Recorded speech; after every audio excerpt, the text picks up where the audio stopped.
Vavaka fiambenana. Vavaka fiambenana. Arainao ny alatsinainy hatramin'ny zoma isaky ny amin'ny 7 ora sasany alina eto amin'ny pejy Andramoka Izaho Aky Radio. Vavaka fiambenana. Vavaka fiambenana. Apokalipsy 2:20 ny 15. Ary nahita aho fa indro ny tanàna masina dia Jerosalema vaovao midina avy any an-danitra tamin'Andriamanitra, voahomana tahaka ny ampakarina efa miaingo eo amin'ny vadiny. Vavaka fiambenana. Vavaka fiambenana. Arainao ny alatsinainy hatramin'ny zoma isaky ny amin'ny 7 ora sasany alina eto amin'ny pejy Andramoka Izaho Aky Radio. Vavaka fiambenana. Vavaka fiambenana. Vavaka fiambenana. Vavaka fiambenana. Arainao ny alatsinainy hatramin'ny zoma isaky ny amin'ny 7 ora sasany alina eto amin'ny pejy Andramoka Izaho Aky Radio. Vavaka fiambenana. Vavaka fiambenana. Apokalipsy 2:20 ny 15.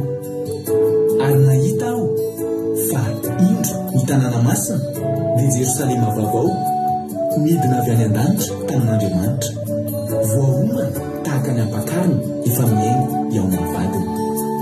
Vavaka fiambenana. Vavaka fiambenana. Arainao ny alatsinainy hatramin'ny zoma isaky ny amin'ny 7 ora sasany alina eto amin'ny pejy Andramoka Izaho Aky Radio. Vavaka fiambenana. Vavaka fiambenana.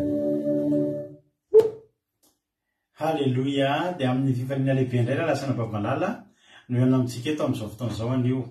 Falibendray ny tenako miarabanao eto anatin'izao fandarantsika vavaka fiambenana izay rahanao fandarana Andramoka Izaho.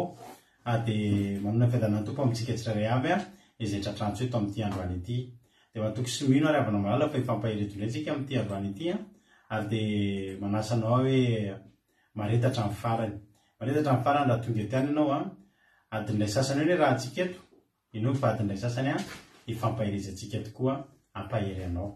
Ianontsika hira tenin'Andriamanitra, famelabelarana ny tenin'Andriamanitra, ivavaka ao amin'ny firenena, ataontsika daholo zany androany ka dia maretatra amin'ny farany.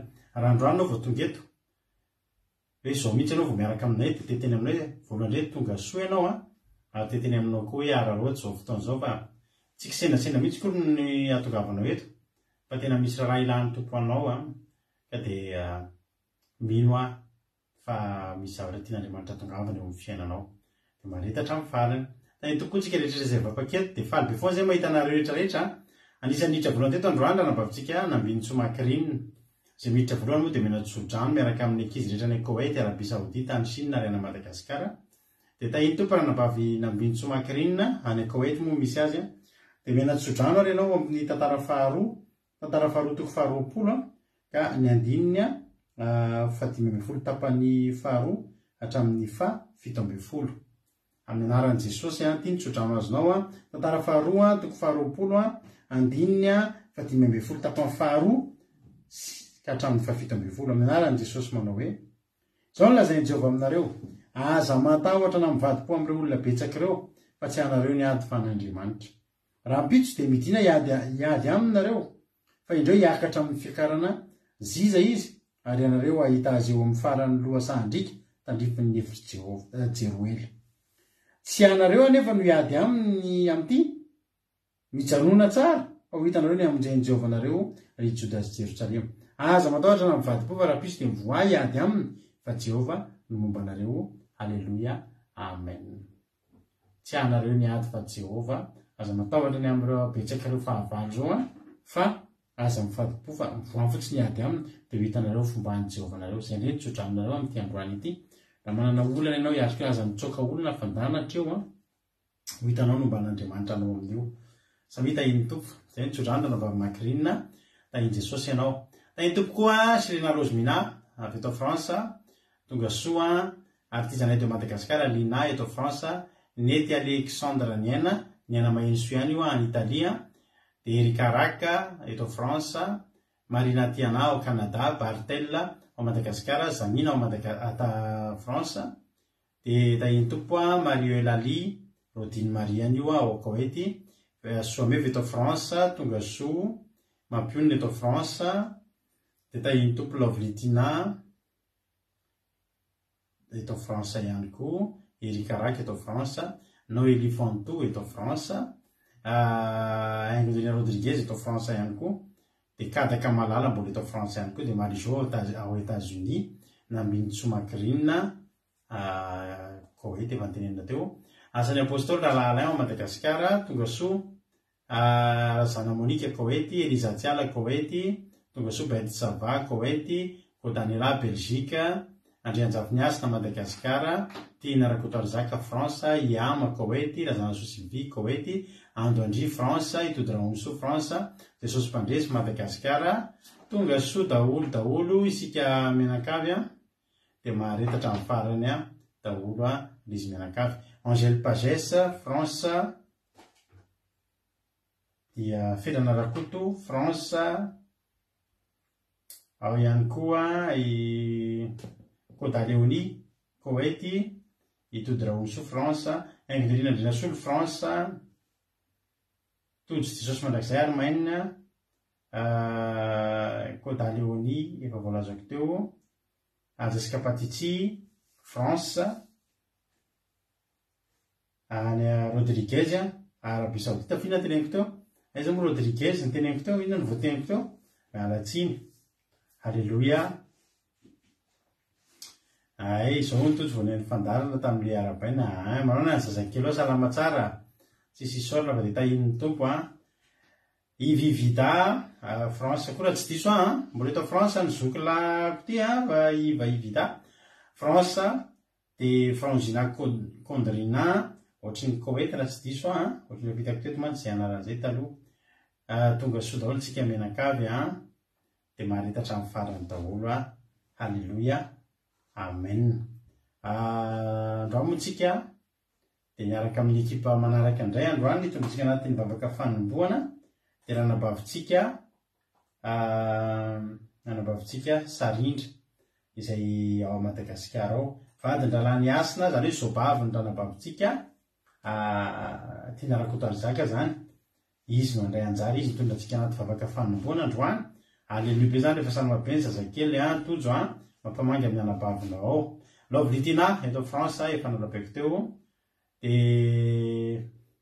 vavy le izy Marina Tiana, vavy tola toatriny lahy le zaza maly laka.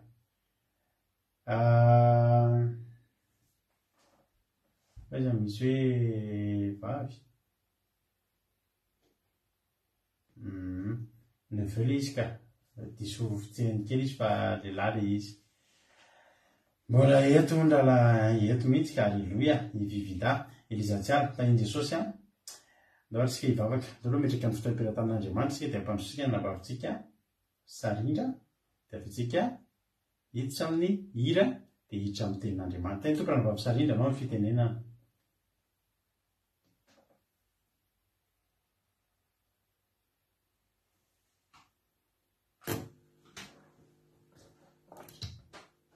Halleluia, hivavaka fanomboana amin'ny anaran'i Jesosy.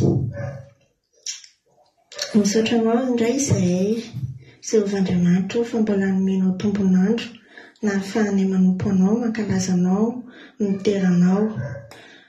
Misaotra anao koa izay fa ny fahasoavanao sy ny fitantananao, ny famondraponao no natoy izao ilay Andriamanitra be fitiavana sy be famondrapo mankasitraka anao zahay. Jesosy malalo, ianao any kasika anireo namanay sy mbola varimbarina ny felany any. Raha hianatra ny teninao indray izay, ianao any anampy anay mba tsy sarotra aminay indray izany teny izany. tay koa Jesosy mitarika anay mba ho totosa atsakany sy andavany toriteny izay atao eto. Tay koa Jesosy ny fitaovana fifandraisana mba tsy ho tapatapaka ny connexion. Ianao Jesosy hiasa amin'izao rehetrarehetra izao. Halleluia. Tay koa Jesosy ireo namana izay tsy salama, ianao anie Jesosy anasitra anazy, amin'ny hery azy, amin'ny tanjaka azy, ary hikasika azy manokana. Halleluia. Apetraka eo am-pelatananao Jesosy izany rehetrarehetra izany, izany vavaka izany, amin'ny anaranao Jesosy nanaovana izany vavaka izany. Halleluia. Amen. Halleluia. Mankasitraka indrindra ambavitsika sarindra atao anatin'izay vavaka izay nentina tamintsika teto. Dia Andriamanitra manankareo-pahasoavana anie amaly fitianao raha anampavisarindra dia tahiny tompo hatrany hatrany dia maherezatra any amin'ny asan'Andriamanitra. Halleluia. Andao atsika anao hira alohan'ny hidiretsika amin'ny tenin'Andriamanitra, andao tsika anao hira anankiray dia aoriana antihytytsika hitseto raha anabavitsika tiana rakoto azy zaka hitorantsika anaty tenin'Andriamanitra. Dia tahaka ny mahazatra moa rehefa vita ny tenin'Andriamanitra izay hoentina dia miverineto ny tena koa mitondra famelabelarana. Halleluia. Ny tenin'Andriamanitra tahiny Jesosy ary tsika rehetrarehetra, mbola tsy nisy vaovao niditra moa nareo teo zamina kamaradin' Jesosy, tahiny Jesosy. Halleluia. Baoary lasa arytsika mahereza daholo mino finaritra. Te ampatsiaro antsika manokana androany ho antsika izay nahatsiaro fa efa mivonjena, ho antsika izay nahatsiaro fa efa manana an Jesosy, dia te ampatsiaro na hoe ny fahasoavan'Andriamanitra natoy izao ahy, ny fahasoavan'Andriamanitra natoy izao anao. Paoly apôstôly dia nilaza an'izany satria tsampany fa olona tsy tokony hanana anjara amin'izany lanitra izany izy, olona tsy tokony hanana anjara amin'izany famonjena izany izy. Raha ny fanenjehana nataony, raha ny famonon'olona nataony, fa fantany hoe ny fahasoavan'Andriamanitra nanatoy izao ahy, ny fahasoavan'Andriamanitra nafaka namonjena ahy, namonjena anao, fahasoavana mahagaga.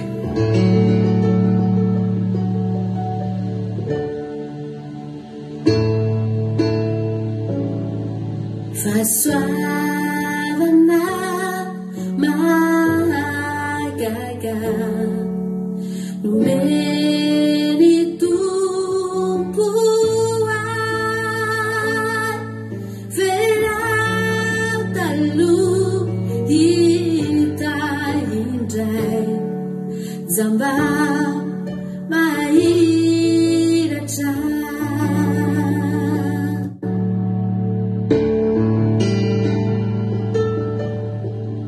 Misaotra tompo no fahasoavanao, afaka milaza androany fa voavonjy ahy. Halleluia. Fahasoavana nampianatra ny foko iadana, fahasoavana sarobidy izao no iainako, ligadako na fahany Jesosy kio mividy ahy, fa mitrako mirotsaka fitiavana, fahasoavana.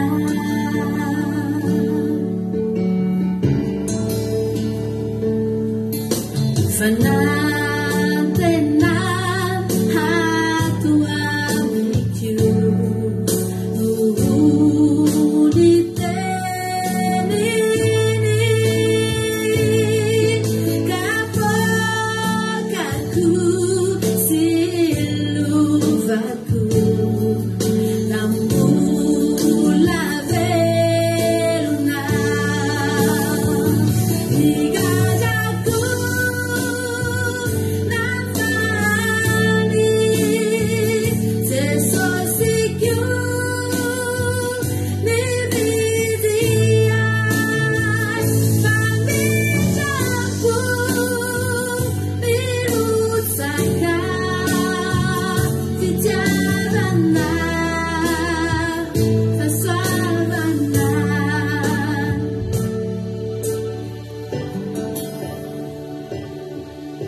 ulevuna zao ity zao masoandro omaizina fa Jesosy rianzoai oai mandraky zay oai mandraky zay oai mandraky zay efa mandraky zay efa mandraky zay efa oai mandraky zay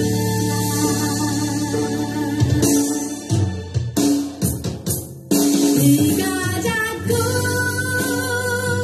nafahari Jesosy io nividia faminapo milutsaka fitiavana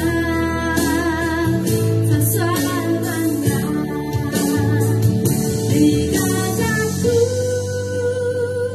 nafahari Jesosy io nividia faminapo milutsaka fitiavana fasoavana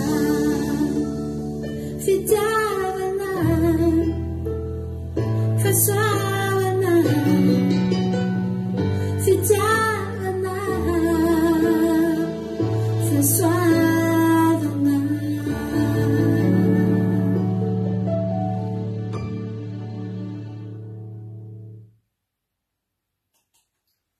Halleluja. Momba zany misy moa nytoriteny hoenotsika androany mahatonga ny izinina lefa dia tena hikasika an'iny misy nytoriteny hoenotsika androany. Halleluja. Ka andoary rabeko no mamia mbola sy narabeko fe mamia tonga soa mamia ao Koety razana soa Sylvie efa narabeko efa narabeko daholo ka ny ankoatr'izay tonga soa daholo misy anankiray mbola sy narabeko tao ambonimbony tao ny isa moa izy teo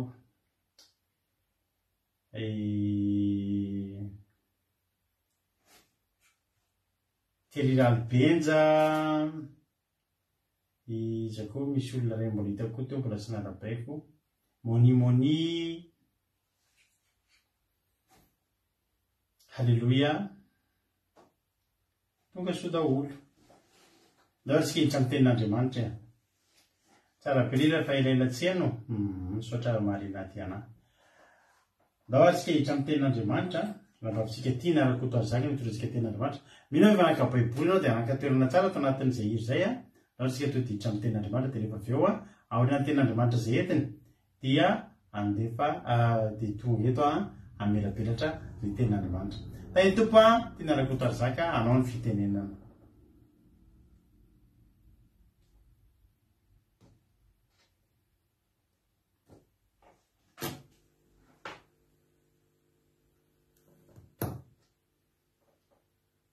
Ny tenin'Andriamanitra amin'izao takariva izao. Ny tenin'Andriamanitra izay voakitsika androany dia resaka momba ny fahasoavan'Andriamanitra. Izany fahasoavan'Andriamanitra izany moa rehefa malala dia tena hoe zava-dehibe tokoa amin'ny fiainantsika ary tsy tokony ataontsika hoe ambanin-javatra noho ny rehetrarehetra satria noho ny amin'ny fahasoavan'Andriamanitra no natoy izao sy anao no mampiharihary ny fiainantsika andavanandro, mampivelona antsika, mampiaina antsika, mahasalama antsika. Dia tsy tokony ataontsika ambanin-javatra izany hoe fahasoavana amin'ny ariary men'Andriamanitra antsika isan'andro izany. dia izany tenin'Andriamanitra izany dia hitantsika ao amin'ny Koritiana voalohany 5:20 dia 9:20. Amin'ny anaran'i Jesosy no hamakiantsika ny teny masina. Fa ny fahasoavan'Andriamanitra no natoy izao ahy, ary tsy foana ny fahasoavany ato amiko, fa efa niasa fatratra mihoatra noho ny izy rehetra aho. Nefa tsy izao fa ny fahasoavan'Andriamanitra no miara-miasa tamiko. Aleluia, amen. Izany rehefa mahalala ny tenin'Andriamanitra tena hoe miharihary mampiseho an'izany tena hoe fitiavana miharihary amintsika rehetra. Dia tena hoe fahasoavana. Raha tsisy ny fahasoavan'Andriamanitra isika tsy tafafo, tsy velona, tsy afaka miasa ny tanantsika, ny tongotsika, fa noho mbola ny fahasoavana miharihary amiko, aminao, amintsika rehetra rehefa malala, dia mbola velon'aina toy izao tsika. Amin'izao fotoana izao rehefa malala dia tena ilaintsika izany hoe fahasoavan'Andriamanitra. Ilaintsika izany miharihary amin'ny fiainantsika andavanandro, satria raha tsisy ny fahasoavan'Andriamanitra tsy tanteraka izao rehetra izao, tsy tanteraka amin'ny fikasanao, tsy tanteraka ny zavatra izay tena hoe irianao ataonao, sy zavatra izay ho totosainao amin'ny andro izay iainanao androany, sy zavatra izay irianao no avinao sy ny rehetra. Dia ny fahasoavan'Andriamanitra izany dia tena ilaintsika andavanandro amin'ny rehetrarehetra. Fiarovana amin'ny tokantranontsika, fiarovana amin'ny asantsika, fiarovana amin'ny zanantsika, fiarovana amin'ny fitiavantsika, fiarovana amin'ny hery ara-panahintsika, amin'ny fanahintsika, amin'ny rehetrarehetra izay ataontsika. Fa indrindra dia ny fikasana ny tenin'Andriamanitra, mila ny fahasoavan'Andriamanitra tsika amin'ny rehetrarehetra, n'inona zavatra ataontsika dia ilaintsika izany. Ny fahasoavan'Andriamanitra izany dia tena hoe ilaina miharihary. Indrindra ianao ilay vao mifoha iny, tena ilainao izany fahasoavan'Andriamanitra. Mampifoha anao, mampiharihary anao, mampirehatra anao, mampisy hery anao, dia ilainao izany fahasoavan'Andriamanitra. Avy amin'inona moa ny ilaina an'izany rehefa malala? Araka ny tenin'ny zokintsika maimponina foana hoe ilaina miherinihera an'Andriamanitra, ilaina mamaky tenin'Andriamanitra, ilaina mivavaka indrindra, apetraka eo am-pelatanan'Andriamanitra ny rehetrarehetra, alohan'ny iterahan'ny fahasoavany amintsika. Aleluia, amen. Dia izany koa izany teny mamy izany koa dia mbola hitantsika ao amin'ny Jeremia 2:30 dia 9:7 manao hoe: indro izao ny Jehova, Andriamanitro ny nofo. Andriamanitro ny nofo rehetra, moa misy zava-mahagaga izay tsy haiko fa io dia tenenin'Andriamanitra hoe, satria tsika indraindray dia mila fatokiana. Inona moa izany fahasoavan'Andriamanitra izany? Avaiza moa izany? Ahoana ny azahoana an'izany? Dia io Andriamanitra miteny hoe inona ny zava-mahagaga tsy haiko. Izany mbola fahasoavan'Andriamanitra miharihary, hoe izy rerin'Andriamanitra, izy reriny mahary an'izao tontolo izao, ary efa mbarany tena hoe marimarina fa inona ny zavatra tsy hainy. Angatao dia azonao izao rehetra izao amin'ny alalan'ny fahasoavan'Andriamanitra. Aleluia, amen. Jeremia ihany koa dia mbola miteny manao hoe ao amin'ny 1:30 dia 2:30 dia 2:30 dia miteny manao an'izao: izao ny fanekena ataoko amin'ny taranak'Israely. Rehefa afaka izany androany, o Jehova, dia ataoko ao an-tsainy ny lalako.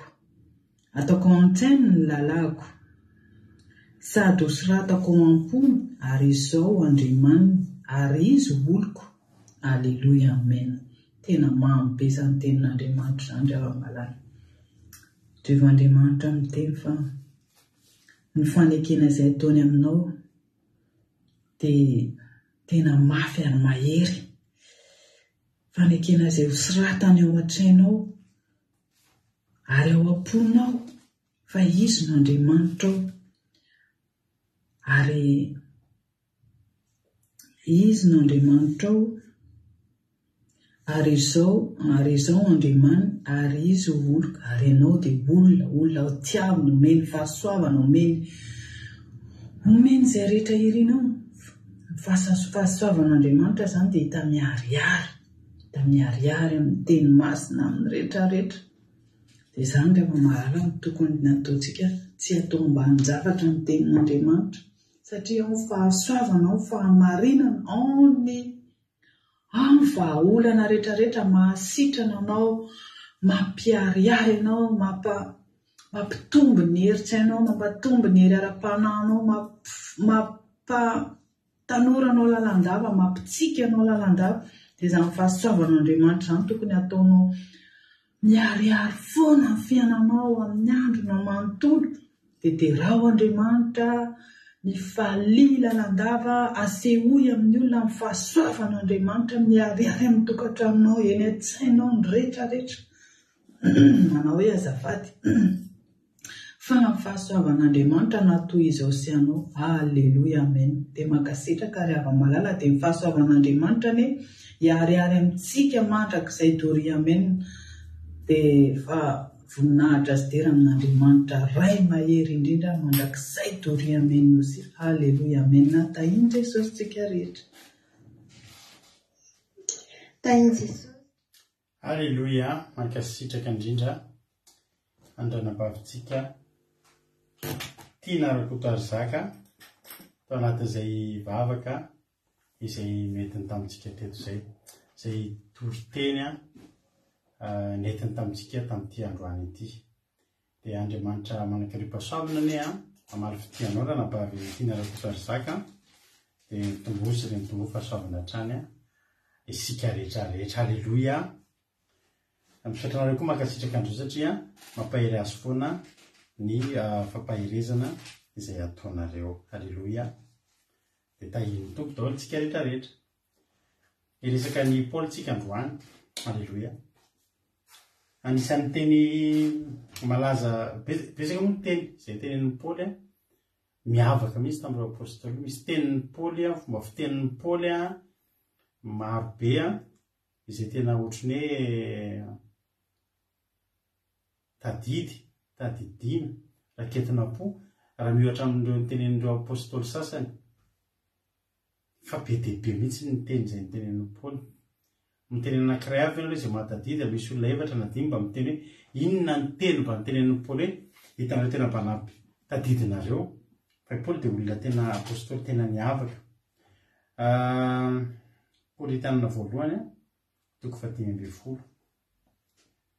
Korintianina voalohany toko 5:10. Alleluia. Dia izy moa namaky ny 10:10. Fa za kosa io zao anisany anankiray ny tenen'ny Paoly, ataoko taimboraka ny zavatra rehetra. Alleluia. Zany tenin'ny Paoly tsy za ntsony ny velona, ozy izy mampionina. Alleluia. Mahafinaritra tenin'ny Paoly daholo zany. Fahafatesana anasa hoko tompony. Alleluia. Kristy ny antony havelomako ozy izy. Fahafatesana no azo hoko tompony. Zay zao Paoly daholo ny teny an'ireny teny rehetrarehetra ireny. Alleluia. Zao io vakitsika ny Korintianina voalohany ary toko 5:10. 10:10 moa no vakindrana babitsika tiana rakotary zaka, fa za kosa amaky ny 10 voalohany hatramin'ny zany koa zao valimeko ny fahatanjaro. Zany zao izy daholo zany. Mahafinaritra. Hoteneniko anareo hoe manino ny Paoly nanana zavatra vita tenenin'orso zany raha niohatra tamin'ny apôstôly rehetrarehetra. Korintianina voalohany toko 5:10 tomboka hatramin'ny 10 voalohany ka hatramin'ny 12 no vakiko andraisantsika famparesana amin'ny andro anty amin'ny anaran'i Jesosy. Ny sora-maty dia ny amin'ny fitsanganan'ny maty. 10 voalohany. Ary ampahafantariko anareo rahalahy ny filazantsara izay mitoriko taminareo sy noraisinareo sady iorinanareo izay hamonjera anareo koa raha tananareo tahaka tsara araka izay teny piriko taminareo raha tsy nino foana ianareo. Alleloia. Diny fatelo. Efa natolotra anareo ho isan'ny zavatra voalohany indrindra ilay noraisiko dia izao: Kristy maty noho ny fahotantsika. Alleloia. Misaotra nitody rahaonsona nanohatra ny verset. Averiko efa natolotra anareo ho isan'ny zavatra voalohany indrindra ilay noraisiko dia izao: Kristy maty noho ny fahotantsika. Araka ny soratra masina dia nalevina ary natsangana tamin'ny andro fahatelo. Araka ny soratra masina ary niseho tamin'ny Kefasy izy dia vao tamin'ny 12 koa. Rehefa afaka izany dia niseho tamin'ny rahalahy tsy omby 500 izy. Ny ankamaroany dia mbola velona mandraka ankehitriny, fa ny sasany efa nodomandry. Rehefa afaka izany dia niseho tamin'ny Jakoba izy, dia tamin'ny apôstôly rehetra, ary farany izy rehetra izay tsy tonga volana azy dia mba nisehony koa. Alleloia. Tsara be koa tenin'ny Paoly anankiray Jonathan, voageja manodidina izay nefa tsy tery. Alleloia.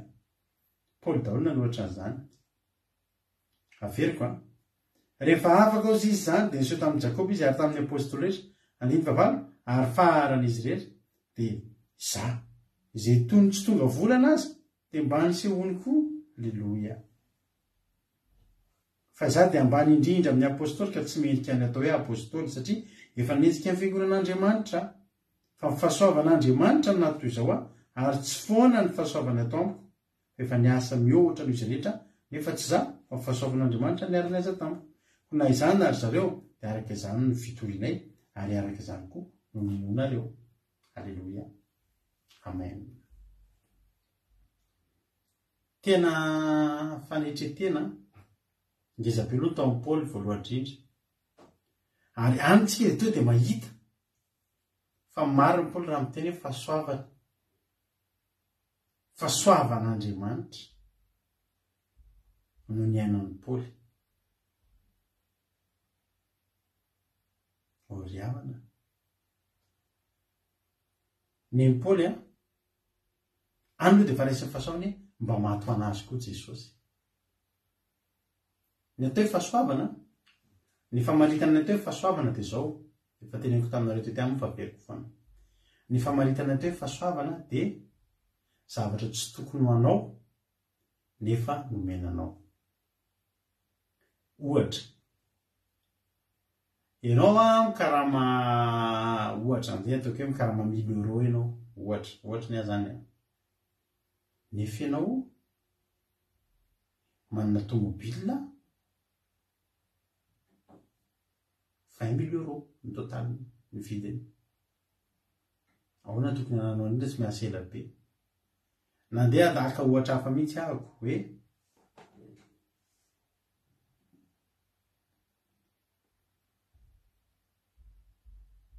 ianao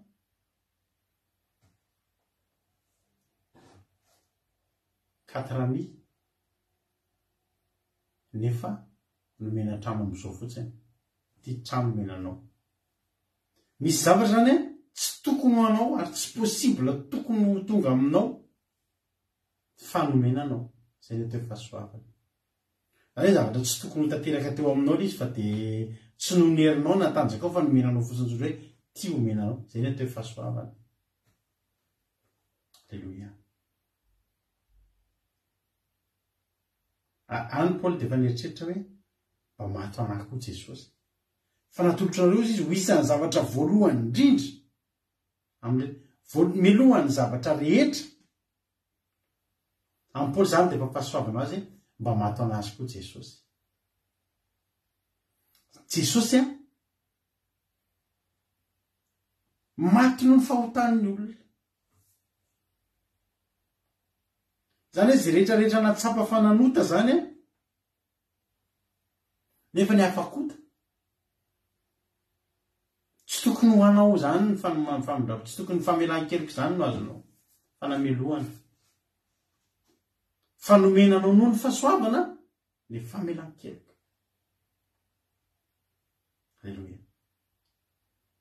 Paoly zany hatrany am-boalohany dia hitanareo any amin'le mbola tsy miresaka ninina momba mikasika ny fiainana taty aoriana izy fa any amin'ny voalohany fotsiny dia vozy hoe Kristy maty no fahotantsika.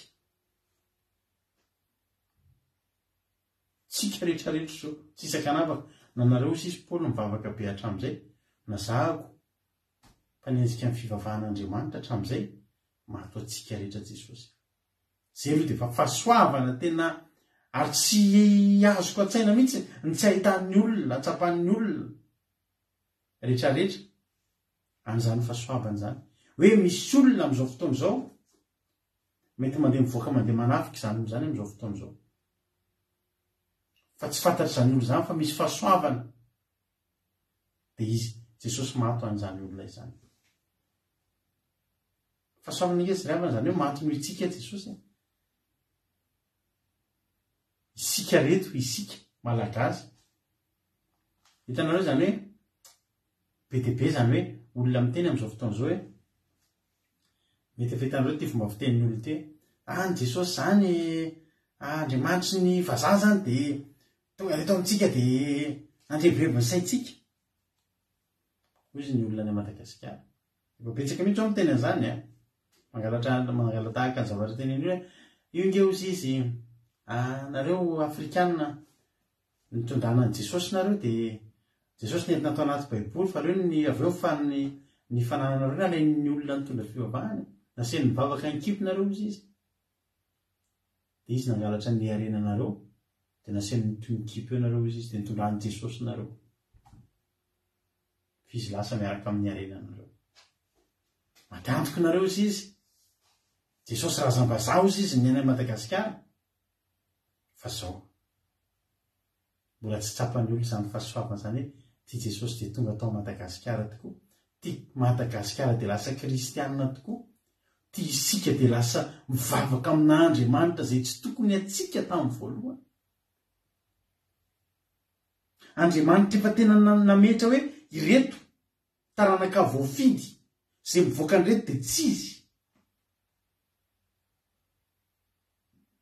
Tany aloha tany ngeravana efa be dia be ny olona nilavin'Andriamanitra. Voakoatra ny zanak'Israely jaintilisa dia nilavin'Andriamanitra. Tonga Jesosy hamonjy an'izao tontolo izao. Niza. Toy izao nitiavan'Andriamanitra izao tontolo izao nomeny ny zanany ilay tokana. Mba tsy ho very rehetra mino azy fa hanana ny fiainana mandrakizay. Izao tontolo izao. Fahasoavana nge izany rehefa tsisy ninona nidiranao tsy nibebaka akory ianao hoe mba mangataka famelan'Andriamanitra fa tonga dia Andriamanitra nariraka an' Jesosy fotsiny tsotro izao. Fahasoavana izany. Fahasoavana. Ianao lasa kristianina io. Ny olona miteny naterina razam-bazaha. Fa fahasoavana. Izany tsika lasa kristianina. Isika lasa mino ny Andriamanitry ny Israelianina izany. Maraina atoandro hariva io Jesosy izay tsy fantatry ny razantsika. Za tena eniko anao sy fiana fa tsy niaina tany amin'ny tamin'ny taona 1600 sy 1700 tany Madagasikara. Mbola tsy tonga ny kristianisme. Rangita sy Rafonga ry havana no nivavahana tamin'izany. Ikoto maditra. Izany ny anarana sampy fantatrao. Izany no mahalala ny resaka anarana sampy ao Madagasikara. Za moa tsy dia mbola nanay rehefa manao délivrance mba nampatarako an'izany ry Ikoto maditra, ry Andriambodilova, anarana sampy malagasy zao reo zany. Vavaka tamin'ny Vazimba ngeny gasy ry havana taloha. Vazimba nefa ny plafond ary tsy takany. Rainy be masoandro. Fa noho ny fahasoavan'Andriamanitra dia tonga Jesosy teo amin'ny fiainantsika. Ndriana am-ponimerina. Mba izany ny amin'ny Paoly vao avy any amin'ny voalohany. Any amin'ny sorsa misy io dia fahitany hoe fahasoavana ho azy any Jesosy mato anazy. Ary zao ny an'i Paoly tsy dia tena problemany ny laharany tsy zany ny ataon'ny paoly fahasoavany zany sehony voalohany. Alleloia. teto de petera no sehony voalohany ny amin'ny mpianatra fa talohan'ny petera aloha Maria Magdalena. I paoly tsy mba niady an'izany fahasoavany zany, tsy mba niady an'izany any zany hoe de tena nalefa ny daholo mihitsy aloha ny olona, tantarainy daholo aloha ny olona. Nyseho tamin'ny petera izy any da fa nyseho tamin'ny 12 lako. De rehefa afaka zany de nyseho tamin'ny raha tsy omby 10 izy, lasa daholo aloha ny olona rehetra. Ary rehefa afaka zany de nyseho tamin'ny Jakoby izy, de tamin'ny apôstôly rehetra, ary farany izy rehetra de izany. Tena nyraisin'ny Paoly, tena hoe fahasoavana ngeza be, zany hoe izy mba nisehony Jesosy zany. Nefany na de teo anatrehan'ny apôstôly ary de Paoly natsapa mihitsy hoe tena tsy apôstôly sy tonga volana ako. Zavy de iohatra amin'ireo apôstôly reo izy, zavy izy de ilahatra amin'ireo repetera sy ry Jakoba sy ry Jauna reo. Tsy azo iara, zaho izy tsy afaka iohatra fa mba apôstôly fotsiny etsona fa inona moa zay za tsinitsinina ako, fa ny zavatra tena ngeza be amin'ny fiainako, ndraisiko tena hoe fahasoavana eo amin'ny fiainako, za koa mba nisehony Jesosy. Tsy izy zany tsy hoe malahelo tamin'ny tenany hoe ty za de za farana moa za vao mba nisehony. Tena ahoana loatra Jesosy, sahany mihitsy ve tena mba fitondranao olona Jesosy, te any amin'ny farany mihitsy ve ny olona fo mba jerenareo. Tsy zany ny tao am-pony, ny tao am-pony ary de ndraisy ny fahasoavana ary isaorana an'Andriamanitra mandraky tiany androany hoe mba nisehona koa izy. Tsy mendrika aho izy. Ary fantatr'Andriamanitra zany toe-pony Paoly zany, teneniko anao. Fantatr'Andriamanitra zany toe-pony Paoly zany, ary efa fantany toe-pony efa hatramin'ny ela, mbola tany amboaka, mbola tany amboaka ankehitriny de fantatr'Andriamanitra, mbola tsy ary akory tsika, fantatr'Andriamanitra. Na ny toe-pontsika aza fantany. Jerenareo tena nambiny tsomakiriny, ty zamba manan'Andriamanitra hitarainina izy. Fa soavana nge zany ravana, ndry mafinaritra kelariny teniny. Hoy ten'Andriamanitra, isika maky ten'Andriamanitra kely ambadika fotsiny. Amin'ny asan'ny apôstôly, asan'ny apôstôly 7, ny niovan'ny Saoly kristianina. Saoly zany andeha hanapatra ny mampanohatra an'Andriamanitra azy teto. De nandeha izy de haitsika ny tantara fa nandeha teny akaikin'ny Damaskosy izy de izy mazava be teny an-danitra. Neritreritra tampoka nanodidina azy de lavy tamin'ny tany Saoly ka nandre hoe andefeo ny teny taminy hoe Saoly, Saoly, nahoana ianao manenjika? Enjana angera zany fomba niantsona ny Saoly zany. Tamin'ny fomba niavaka angera zany niantsona ny Paoly zany.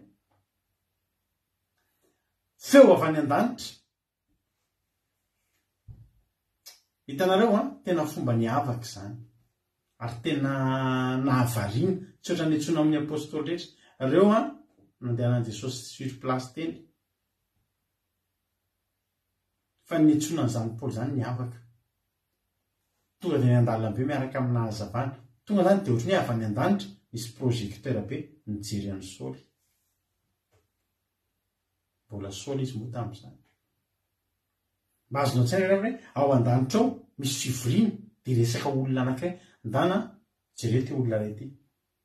Iny izy iny, jeren'le hazavana manelatrelatra.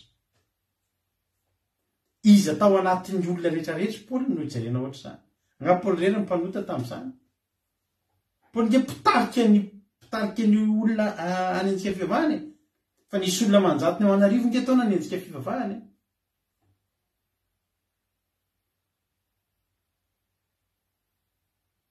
Fa tsy mbola reo aloha no nijeren'Andriamanitra. Oly tena Andriamanitra mahafinaritra be ary amin'ny asan'ny apôstôly 7, andininy 15 mba mareo amin'ny baibolinao nge ty. Zao ny tenin'Andriamanitra momba n'ilay lehilahy tena ratsy, momban'le lehilahy tena mpanenjika fivavahana mpanohatra an'Andriamanitra le natsapany tena mihitsy hoe zany ratsy indrindra zahako mpanenjika fivavahana zao ny tenin'Andriamanitra ho an'ny olona zany olona mpanenjika fivavahana zany. Asan'ny apôstôly toko 7:15 fa hoy ny tompo taminy mandehana fa fanaka voafidy izy ho fitondrana ny anaraka eo anatrehan'ny jentilisa sy ny mpanjaka ary ny zanak'Israely. Mandehana fa fanaka voafidy izy. Nefa ratsy io tena fanaka ratsy io ny teny ratsy ny anaran'Andriamanitra io na niratsiran'Andriamanitra io na minenjika fivavahana io ao aloha ao amin'ny asan'ny apôstôly toko 9:7 ohatra. Fa Saoly nampahory mafy ny fiangonana ka nidirana isatrano sady nolosariany na ny lehilahy na ny vehivavy ka nataony an-trano maizana. Tsy koraly io kory na hoe mpanao délivrance na hoe mpitory teny ka hoe fanaka voafidy. Fa olona nampahory mafy ny fiangonana dia nidirana isatrano dia nisariany na lana vavy tsisy sentiment ke zany rehavany na lana vavy nisariany dia voanan'inona vao mitory ny anaran'i Jesosy nampahory mafy. Amin'ny asan'ny apôstôly toko 7:9 ary Saoly mbola nifofofo fandrahonana sy famonoana tamin'ny mpianatry ny tompo ihany dia nakao amin'ny solona betsaka nangatakatarasy taminy ho any amin'ny sinagoga any Damascos mba hoentiny mifatotra ho any Jerosalema izay rehetra hitany mbola momba izany fampianarana zany na lana vavy. Vonina ny andeha lavitra zao Paoly zao le havana. Vonina ny andeha lavitra zany lehilahy zany anino anampina ny fafan'izay mitory an'i Jesosy anagatra izay mitory an'i Jesosy. Ahoana moa ry havana ny tsy atsapan'ny Saoly Paoly hoe fahasoavana ny ainany hoe raisy hoe ianao zany eritreto fa iana teto Ananiasy apôstôly io ny rahan'i Jesosy andeha hivavaka ho an'ny Saoly mbola Saoly laza Paoly zany tsy nety satria natahotra hoe tena enjany io tsy possible ho any satria tena io mpanenjika atsika io Jesosy ho ny tena Andriamanitra 10:10 mandehana fa fanaka voafidy izy. Zany mahatonga amin'ny Paoly tena resy lahatra any amin'ilay Korintianina nivakitsika teo hoe zangy io sisy tsy tonga volana azy zangy io mba nisehony koa zangy io zay ambany indrindra amin'ny apôstôly tsy mendrika natao apôstôly satria efa nanenjika amin'ny fiangonan'Andriamanitra marina zany. Any amin'ny Efesianina vakitsika ny Efesianina iverina amin'ny Korintianina teo antsika va Efesianina toko 7:7 ny ten'Andriamanitra. Izay nanaovana ho mpanompo araka ny fanomezana ny fanofisoavan'Andriamanitra izay nomena araka ny fiasan'ny heriny. Eny izaho zay kely noho ny kely indrindra amin'ny olona masina rehetra no nomena zao fahasoavana zao dia nitory amin'ny jentilisa ny haren'i Kristy tsy hitalany. Exemple raha misy olona kely dia izaho mbola kely indrindra noho iny olona raha resaka hoe apôstôly zany. Raha misy olona ao sisy kely dia izaho mbola kely lavitra noho izany.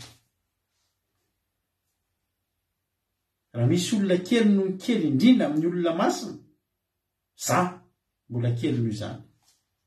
Fa izaho kosa ao sisy nomena an'izao fahasoavana zao dia nihitory amin'ny jentilisa ny haren'i Kristy tsy hitanany. Tena andraisin'ny Paoly natonga amin'ny Paoly tena nanao asan'Andriamanitra ngeza be dia ny fahatsapany dia tena zavatra nomena anahy efa tsy tokony ho anahy ho ataoko tsara ho izy. Tamin'ny apôstôly rehetrarehetra dia Paoly ngamba no nanao ny asan'Andriamanitra lehibe indrindra tao anatin'ny fotoana fohy. I Paoly nanoratra epistily betsaka indrindra tamin'ny apôstôly. Inona zao ny epistily nisoratan'i Paoly mba fantatrareo mba tsy hoe mba moa zany iny any epistily sa hoe manoratra izy eo anaty commentaire inona zao ny epistily nosorata amin'ny Paoly fantatrareo misy 13 izy ireo mba manao kilalao kely tsika anaty toriteny samy miteny zay epistily nosorata amin'ny Paoly mba fantany hoe anona nosoratany tojo zao namaly Korinthianina sy Efesianina alleluia izy mihitsy zao zany inona avy zao mba fantatra ny nosorata amin'ny Paoly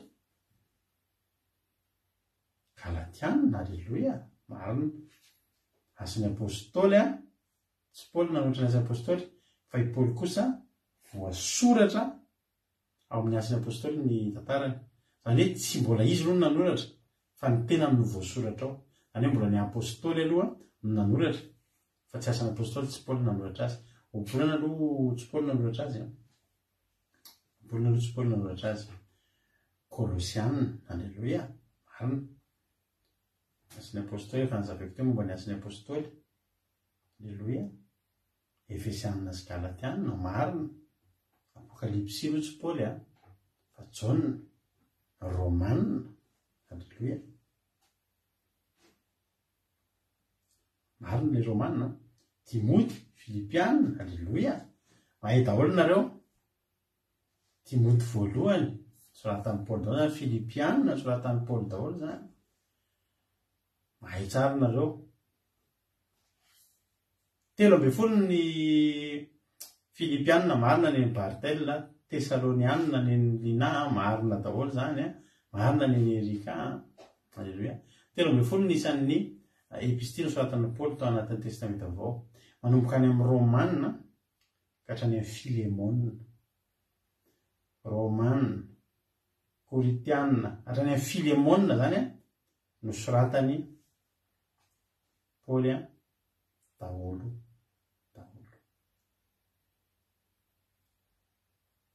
ary Paoly dia niazakazaka Titus mbola izy daholo Hebreo aloha tsy izy tsony ny Hebreo mandraky tiany aloha tsy fantatra mazava izy nanoratra ny Hebreo mety nanoratra kely tao ihany angamba izy fa olona maromaro no fandrimy nanoratra Hebreo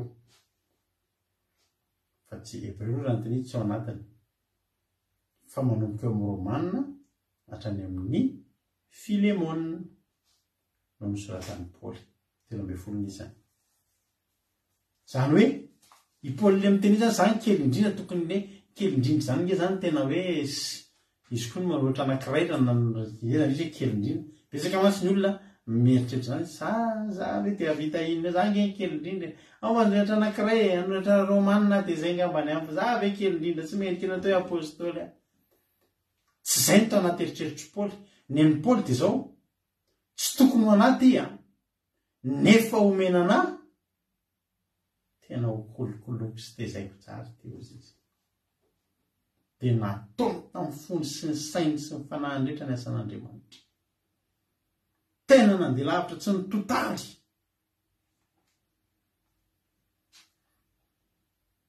Paoly zany ozy Paoly any amin'ny Filipianina toko 7 ny zay rehetra azoko tombony ozy izy dia efa nataoko fatiantoko ao amin'ny Kristy alleluia zay rehetra azoko tombony tombom-barotra amin'ny Paoly zany tsy raha iny reny fa ny azy Jesosy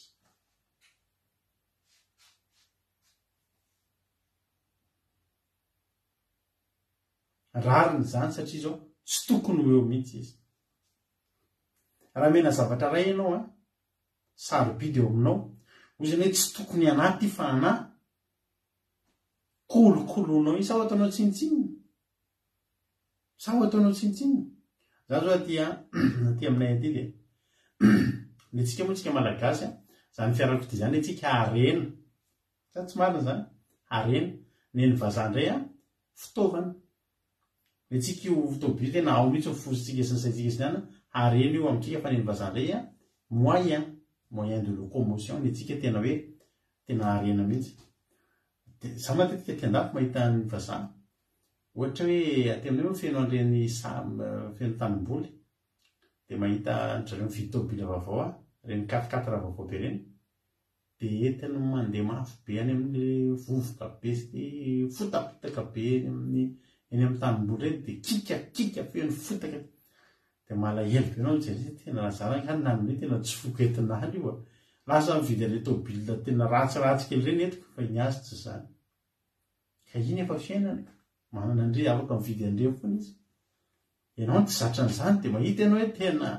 raha zany manana an'io tsy mba entiko eny an-tanimbary io tena tsy mba entiko eny an-tanimboly io fa tena entiko mandeha mivavaka io dia entiko makany amin'ny grande ville any io zay le tsika fa ny azy tsy zany tontona eny le izy dia ianao malahelo mahita an'le izy mitona eny efa tômôbily vaovao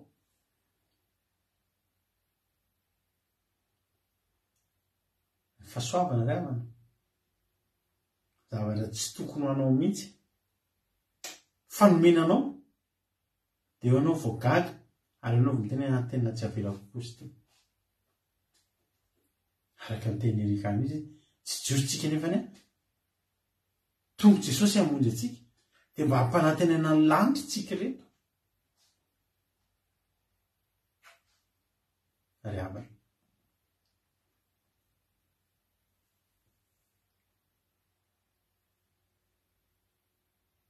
tena tafalatsaka tao am-ponipaoly zany io sisy tsy mendrika zany ingena ambandrina ohatrany amin'ny apôstôly izy satria efa nendrika fiangonan'Andriamanitra fa mifahasoavan'Andriamanitra ny naty toy izao ary tsy foana fahasoavana tamiko efa ny asa faratra mihoatra noho izy rehetra nefa tsy za fa mifahasoavan'Andriamanitra miarina aza tamiko izy matsapa rehefa misy zavatra zany eo aminao tsapanao mihitsy hoe ty zavatra ty tsy tokony tonga eo amiko dia eo ianao le miteny takany Paoly fahasoavan'Andriamanitra ny naty toy izao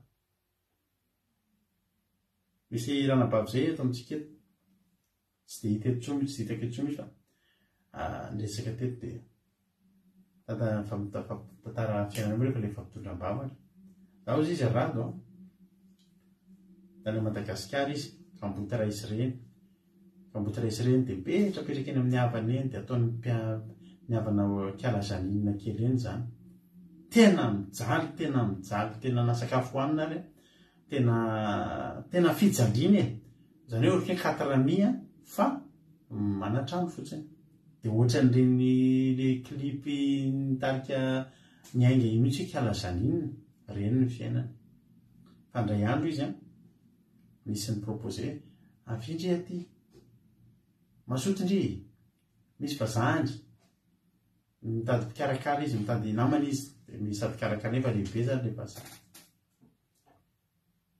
dia salasala be izy ahoana zany dia ozy izy le olona aminao ndry satsy anao fa rehefa tsy anao ndry dia zany andeha le olona normal be zany miteny hoe raha tsy anao an'le izy ndry dia zany andeha ataoko dia taitra tamiko izy olona io ary andeha amin'izy andao ary fa andeha dia tonga taty andafy izy tamin'izany tanaty fahantrana lalina zany na mba akanjo nentina taty ary saiky tena tsisy dia tonga taty izy dia nikarakaran'io vazaha io izy tokantena le vazaha dia lasa napakarin'le vazaha ho vady izy efa zokinjokiny any le vazaha fa zay aloha ny zava-nisy lasa piti taminy le vazaha dia niraisin'le vazaha anatin'le vazaha vady izy nanomboka teo dia niova ny fiainana tena niova resaka tamiko izy tandreto izy mantsy anahy za nge rato izy izy tsoroka anao fa za nge izy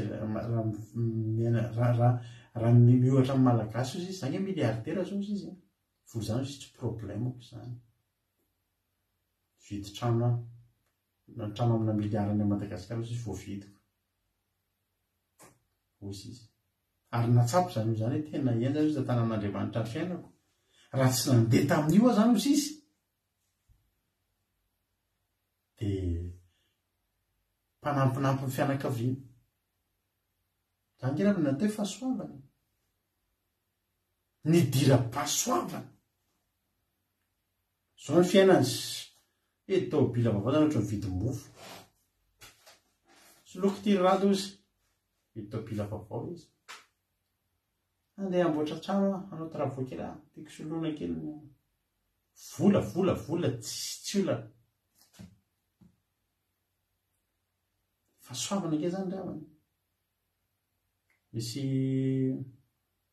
pastera namanay zay mpanompo sampy ny dadany mpanompo sampy raindahany de netiny dadany amin'ny mpanompo sampy izy menakavy ny zany ndrany mpiretam-poretrarehetra de le dadarabe no manona ny fotoana afatesany ty zanakao lamato ty eo amin'ny fatelam-boroapolo taona izy maty amin'ny anniversaire mihitsy izy maty ty laha evy ty mafaty 20 taona i maty de fantatra daholo ny andro afatesany de tena marina tokoa fa maty am'le andro afatesany isaky ny anniversaire lo amin'ny voatonona ny anina maty maro mena dabely zareo roa lasa isa zareo no velona de rehefa roa lasa isa zareo de tonga de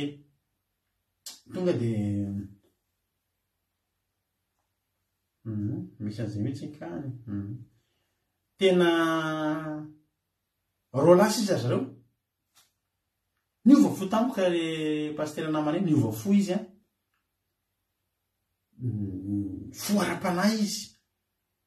foara-panahy izy tena nomboka ny vavaka izy rehefa nomboka ny vavaka izy de ny taona afatesany efa fantatra ny andro afatesany efa fantatra nen'le zandriny lakoa efa fantatra de nyteny tamin'le zandriny am'izay izy orseos izy fantatry se fetsika rehefa voatoniny ny fotoana afatesana fa andeo ivavaka tsika ary zandry de le zandry loha izy tantarany anao mihitsy tena olona sportif be de tena ranjanana nofosana tena matanjaka tena salama tsara de mahita anazy lasa mivavaka de memezan'le zandry tsy sareko vavavavaka de tena ny fandao ivavaka tsika fa tsika ndraika efa voatoniny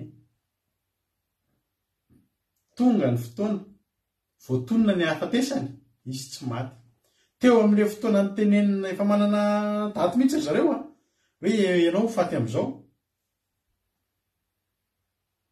fa tena tonga ny fotoanany tsy maty izy satria naninona efa nandray an' Jesosy izy arak'le tenintsika teo hoe mandehana fa fanaka voafidy izy tsy maty izy tena ampitandrina an'le zandriny tarema ary zandry atao ivavaka tsika fa vavaka ihany no miaro atsika amin'io mezan'le zandry fotsiny amin'ny andro le fotoan'le afatesan'le zandriny voadonany tomobile de maty sur le coup de maty le zandriny izy rery sisa mandeha any pastera namanay mbola mahemeno an'izao fandaran'izao ary izy indraindray fa soavana nge zany riavany ahoana riavana ny anadinono zany hoe ny fafana fotoana afatesana hoe fa nisoratany dadarabe sy ny devoly fa tonga Jesosy tsy maharana zany Jeremia 32:27 ny vakindrana bavintsika teo zany Jehovandriamanitra ny nofo rehetra moa misy zavamahagaga tsy haiko atao fa ny zavatra nataon'ny devoly voafafa fa soavana nge zany riavana tsika ireo riavana taizany tokony isy atsika fantatra daholo hoe aiza ny toerana tokony misy asy ianao io am'izao fotoana izao raha zany resahanao raha tsy tonga teo amin'ny fiainako Jesosy raha tsy nisy zany fahasoavany zany tsy fantatry tsony taizany efa raha ty za ty tsy fantatro raha mbola velona aloha de efa mahavarina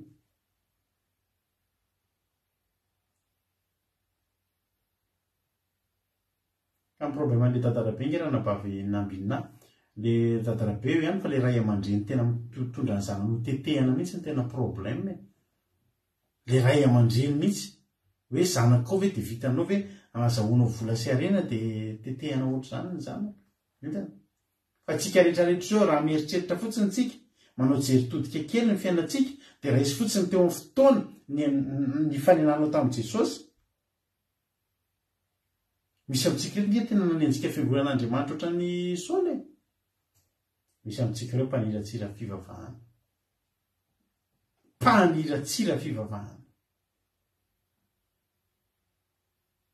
fa ozy izy Andriamanitra misy mpaniratsira ny tena maty amin'ny ataony misy mpaniratsira ny tena ianjerana ny tanan'Andriamanitra fa isika ireo naniratsira tamin'izany de efa ny ten'Andriamanitra mandehana fa fanaka voafidy izy ifitondrana ny anaraka ny amin'ny gentlisy halleloia zany hoe ianao ihany zany ianao ihany niaraka tamin'ny gentlisy no atsony dia iverina eny amin'ny jentalisa fa efa fitondrana ny anaran'Andriamanitra.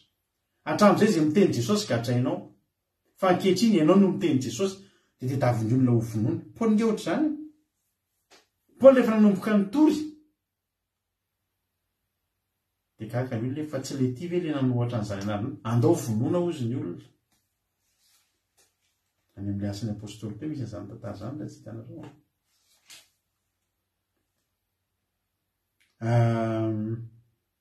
Any amin'ny asan'ny apôstôly toko 7:20 nitoriany Saoly teny tany a Damaskosy teo amin'ny toerana nenjerany, teo amin'ny toerana andehanany andeha. Zareo niainga tany amin'ny andiny voalohany amin'ny asan'ny apôstôly toko 7 nitanjo Paoly dia ho any a Damaskosy anagadra ny olona rehetrarehetra izay mivavaka. Fa ny toerana nitoriany Saoly teny voalohany, Paoly teny voalohany dia tany a Damaskosy. Nitoizany ihany zany ny diany nakany a Damaskosy fa tsy ny hanenjika ny olona fa ny hanamafy ny zavatra izay hanenjehana ny olona. Hoe mijoroanareo fa marina renareo. Fa zany enjerana fahasoavana ngezabe za. Natongavana fahasoavana ngezabe za. Alleluia. Gaka ny olona. Ary Saoly asan'ny apôstôly toko 7:20 ary Saoly nitoetrandro vitsivitsy teo amin'ny mpianatra tany Damaskosy. Ary niaraka tamin'izay dia nitory teny amin'ny sinagogy izy ka nilaza ny Jesosy fa zanak'Andriamanitra. Ary talanjo na izay rehetra nandray azy ka hoe tsy ity va rehefa nandringana izay niandro izany anaran'izany tany Jerosalema. Ary tonga tiako izy mba hitondra azy mifatotra ho any am-pisolona. Ary Saoly miaika ny anahery dia nandresy lahatra ny Jiosy izay nonona tany Damaskosy ka naneho marimarina fa Jesosy no Kristy. Halleluia.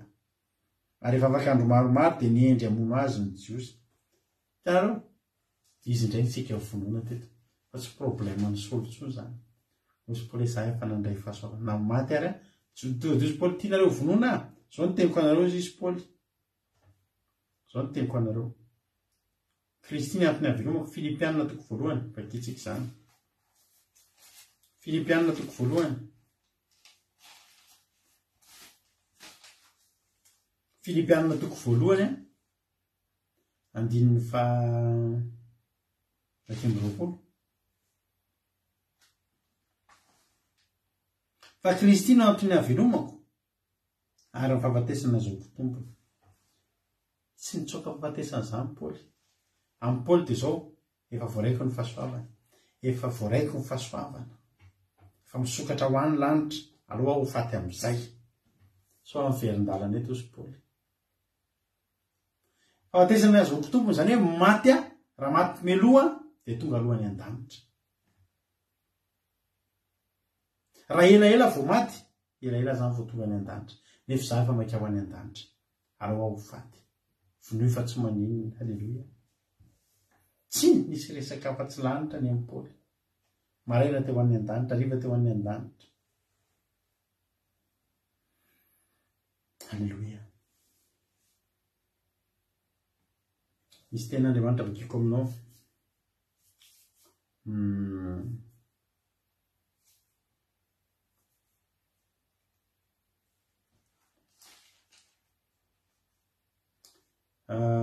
Korintianina voalohany. Korintianina voalohany toko 4. Korintianina voalohany toko 4 andininy 9 hatramin'ny 13 vakiko aminao androany. Halleluia.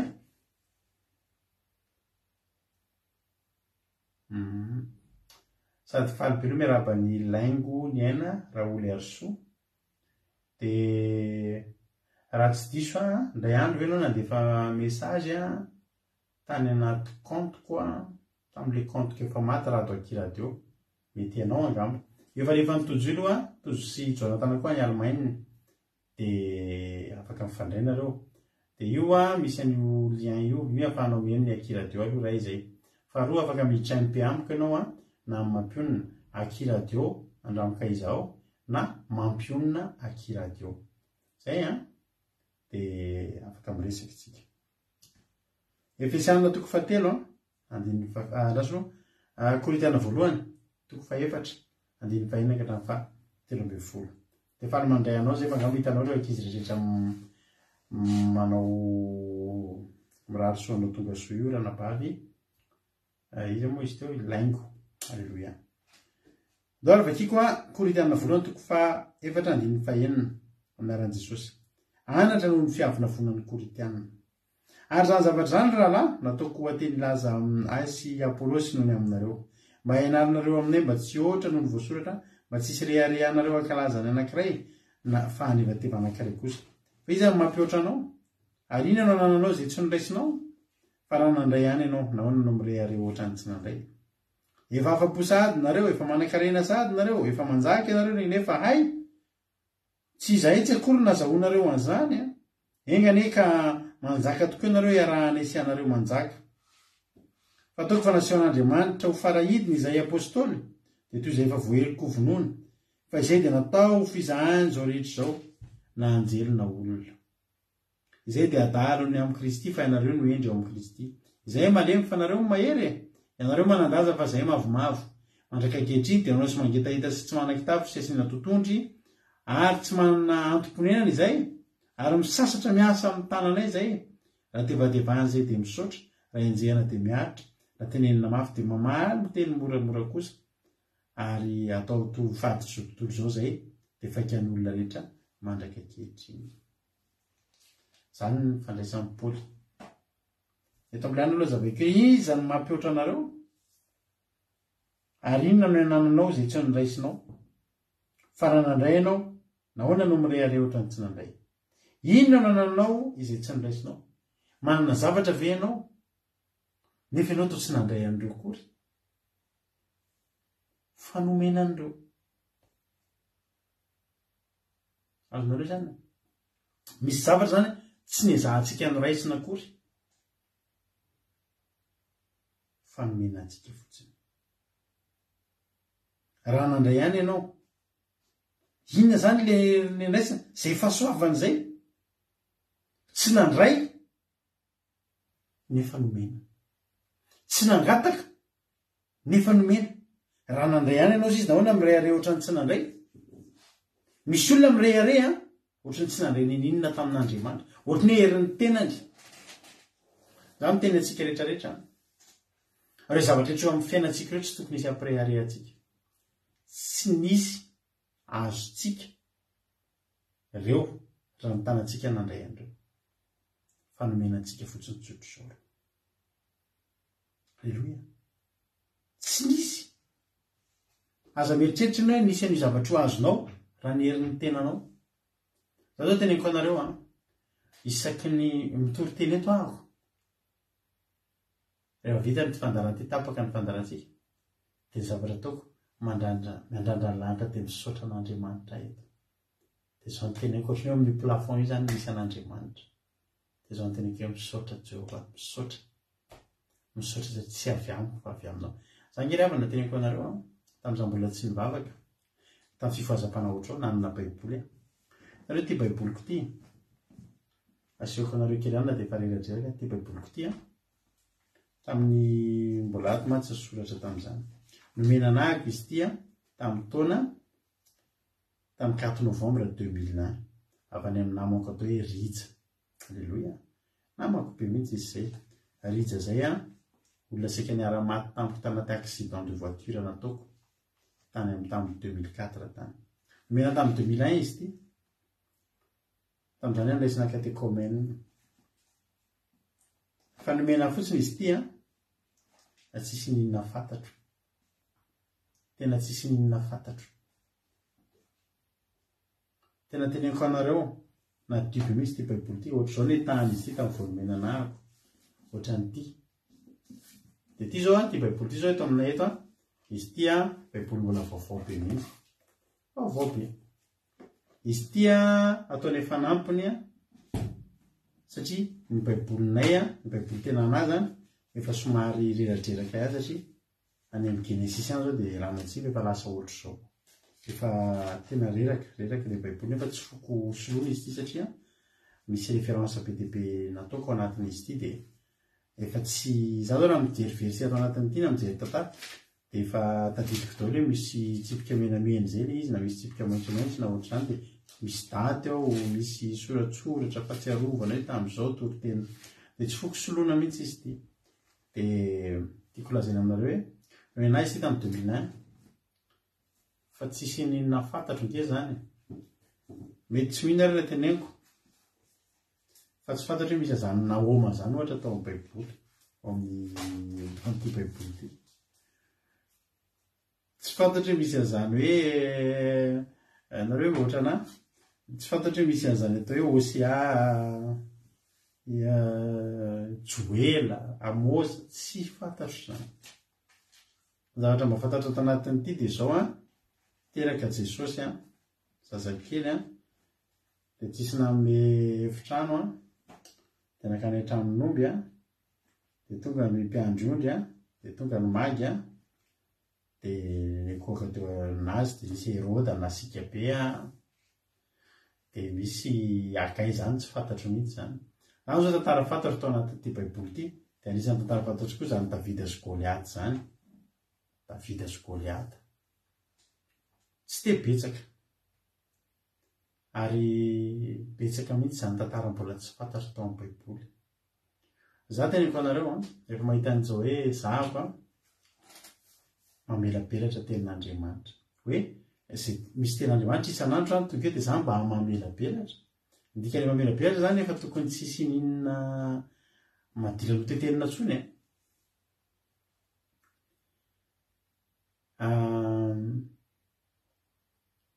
tena teneniko anareo fa isaky ny manao fandarana ahako dia mieritreritra fa tena fahasoavan'Andriamanitra zao iainako zao hoe za ary ohatrany tojo mihitsy misy tenin'Andriamanitra vakiana tenenin'olona tapitra ihany le vaky teo mbola tsy hitako ihany izy aiza ary zany atony le Jeremia ao alohany misy hoe Isaia dia ao aorianany misy hoe tena tapitra. Dia io manaraka an'ilay hoe zavatra ity tena sarotra vitany hoe Korinthiana voalohany 5:5 tady le Korinthiana voalohany aloha ianao dia misangojo mihitsy ny Korinthiana voalohany 5:5 dia tsy hita to dia miabandona aloha miheno fa tsy mijery baiboly. Fahasoavana ngery avany zany hoe tsy nafantatra ianao fotoana maromaro na vitsivitsy lasa ianao tsisy ninona fantatra ao tato hoe izy ary nanome ahany zany fa manina ary mba mahita tenenina kely ihany eto tsy nanditany amin'ny tsy nanditany amin'ny fianarana teolojia fa zao tsotra fotsiny araka le Korinthiana teo za alleloia ao tiako fanoloana izy teo sy le tsy hitanao Korinthiana voalohany 4:7 inona nananao zay tsy niraisinao.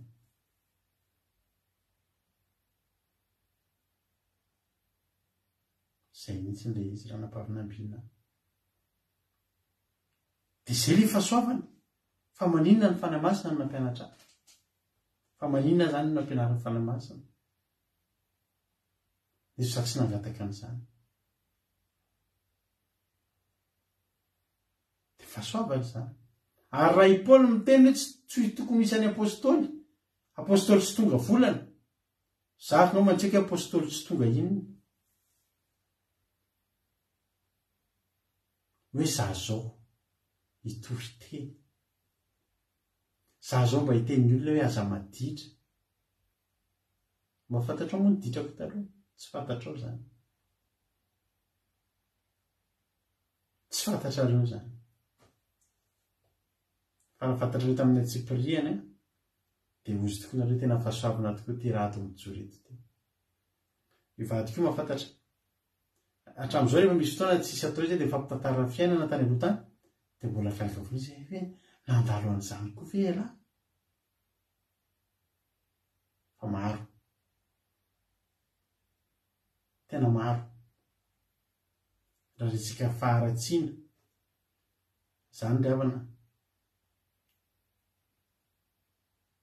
tena teneniko anareo fa vo mieritreritra n'izany fotsiny a dia mahita hoe tena fahasoavana zao raisiko zao.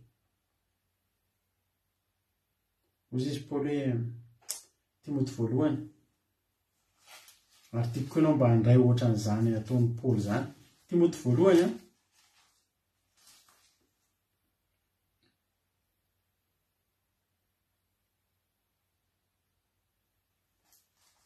Timoty voalohany a toko voalohany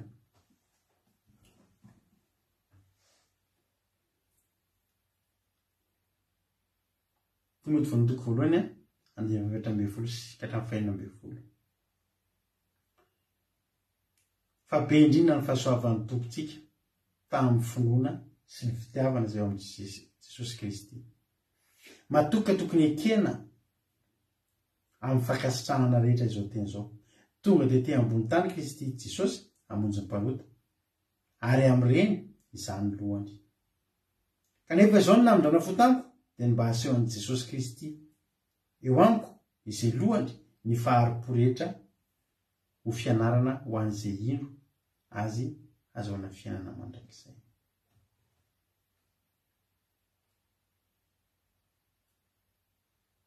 Tamin'ny alalan'ny Paoly zany raisiny fotsiny olona very raha ny fahitany olona azy raha ny fahitana azy amin'ny fotsy miangatra dia hoe tena very tia olona lohany very. Raha misy zany olona very a dia Paoly tokony lohany.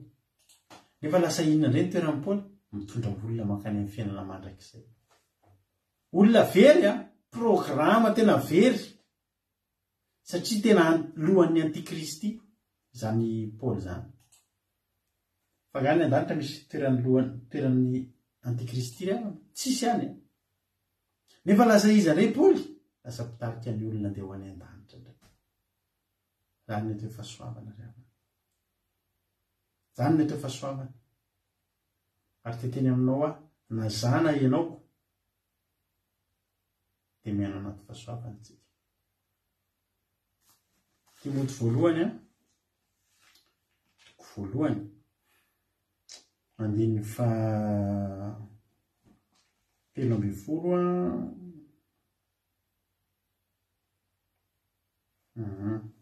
Timoty voalohany eo ihany. Timoty voalohany toko voalohany 7:20. Dia izaho izay mpiteny ratsy fahindry zasy hoe 12:20. Timoty voalohany toko voalohany 12:20. Misaotra ny Kristy Jesosy tompontsika izay nampahery ahy fa nataony matoka ka nitendreny ho amin'ny fanompoana. Dia izaho izay mpiteny ratsy fahindry sady mpirentsika sy mpampahory kanefa nahazo famindrapoa satria amin'ny tsy fahararana nanaovako izany noho ny tsy finoana. Fa be indrindra ny fahasoavan'ny tompontsika tamin'ny finoana sy ny fitiavana izay amin'ny Kristy Jesosy. Matoka tokony ekena amin'ny fankasitrahana rehetra izao teny izao. Jesosy tonga dia te ambony tany Jesosy mba hamonjy ny mpanota ary amin'ireny dia izany lohany. Halleluia. Ry havana. Zasy ianao tokony hatsapa androany. Tena miaina anaty fahasoavan'Andriamanitra isika. Amboatra fitoerana ho anareo aho Jesosy mantsy ny mpianatra. Nefa no fahasoavan'Andriamanitra na izasy ianao dia mba miandry ihany koa toerana amboarina. Tsisy afaka hiteny amintsika hoe aninona tianareo satria efa nomena antsika ilay fahasoavana. Nomena antsika ilay fahasoavana. Mahakasika anao ve zany ry havana? Jereo ny fiainanao. Inona no zavatra teo amin'ny fiainanao tena natsapahanao mihitsy hoe fahasoavana ty zavatra ty. Tsy tokony ho anaty fa tena nomenana. Dia isan'andro hisaory an'Andriamanitra. Fa ny hisaoranao an'Andriamanitra voalohany isan'andro. Hisaory anazy lasa kristianina ianao. Malelo mahita olona rehefa mahita olona hoe ny ray aman-dreny ny kristianina dia misy olona manapaka eo hoe fandehanao musulman na musulmane. Ry havana. Ity ngely havana izay mino an'i Jesosy kely havana any an-danitra. Ary efa fahasoavana ho antsika izany hoe isika lasa mino. Alohan'ny olona teny nareo manompo razam-bazaha. Tena fahasoavana ho anay ny ahafahanay manompo an'ilay razam-bazaha ty. ry amako dia raiso fahasoavana ho anao zany ianao antsoina hoe kristiana kristiana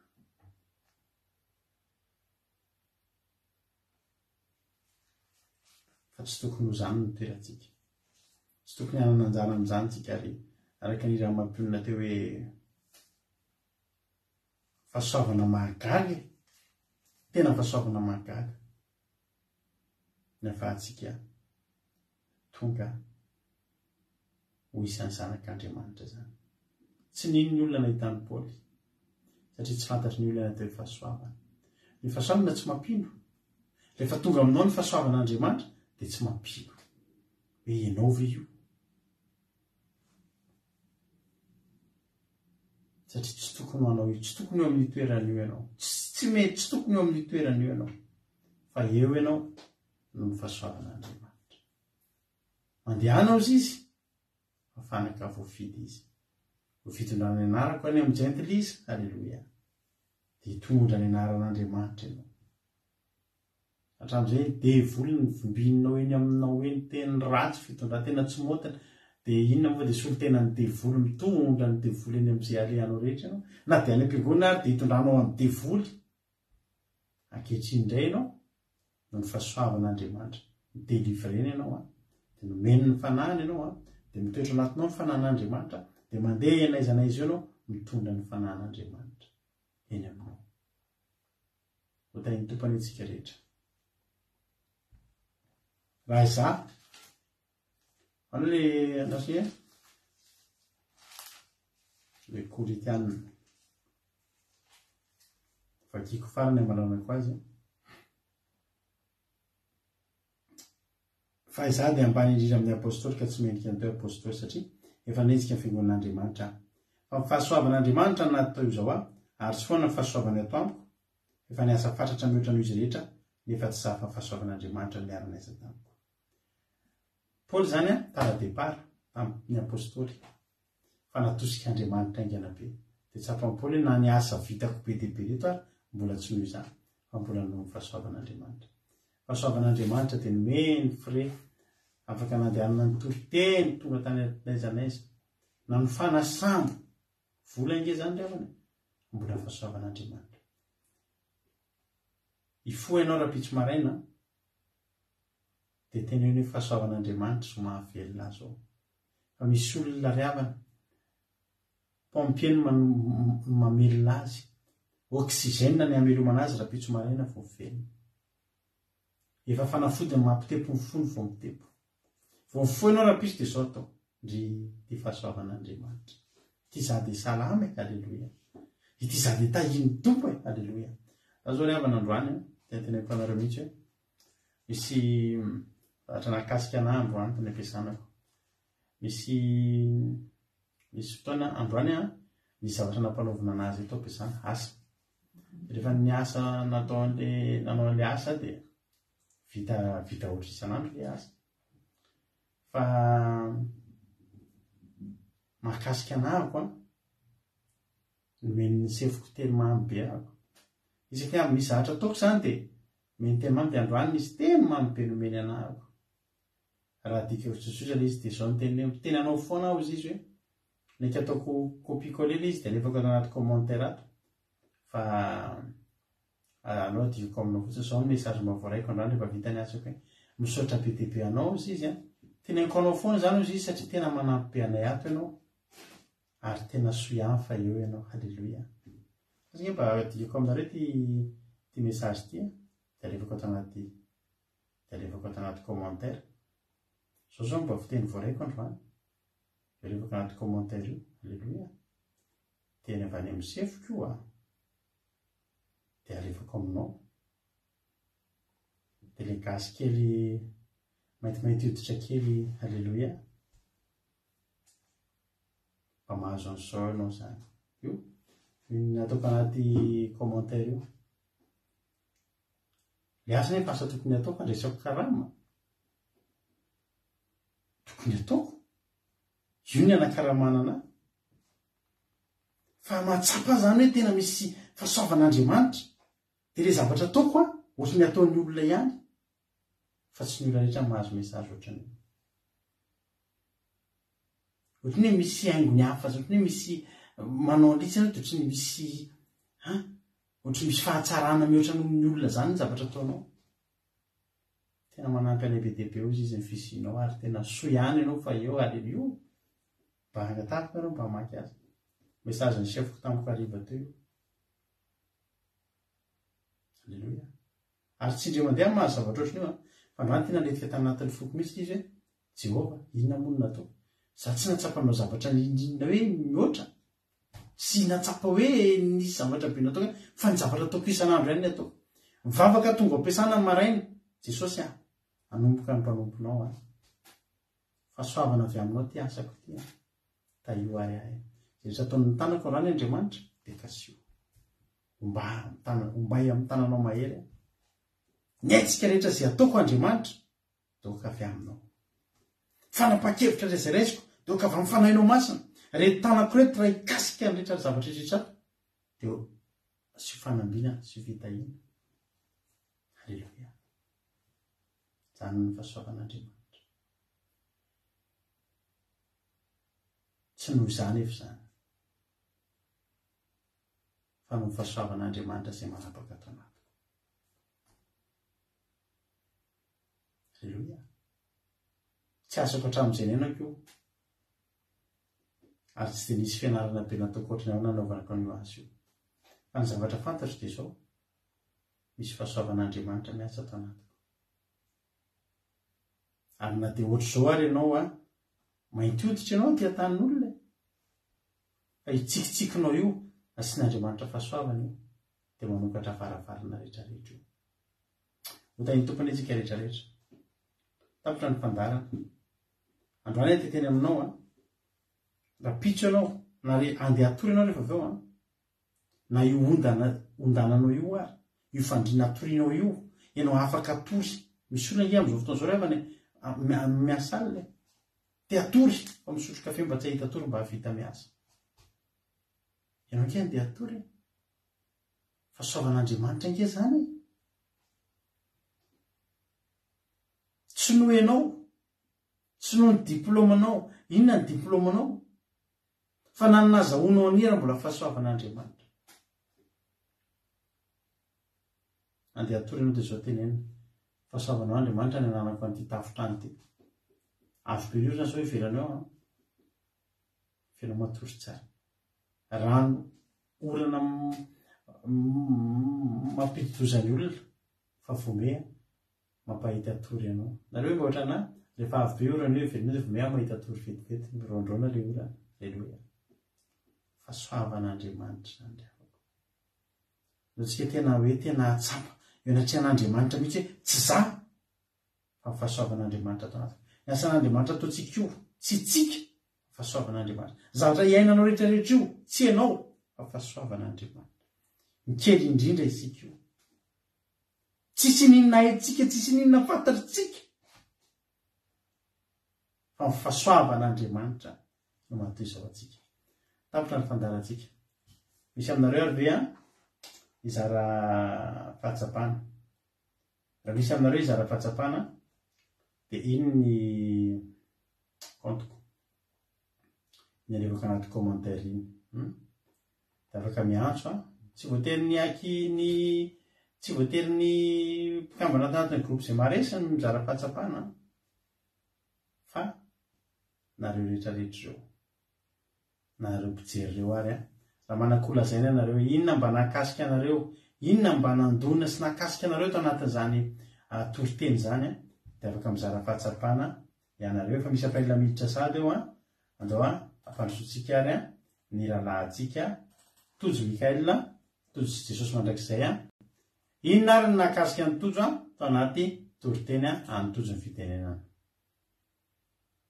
Izao tsy rehetra zany pasitera tena nakasika be anahy dia ny fanetreteny poly tena niletika be tamin'ny foko androany tena mainana izy tena be izy tena hoe faran'izy rehetra zany zay tena tsy tonga vola na zany ambany hoe tamin'ny fiasana fatelo ny fabalo hoe izao izay kely noho ny kely indrindra amin'ny olona masina anomena fahasalamana.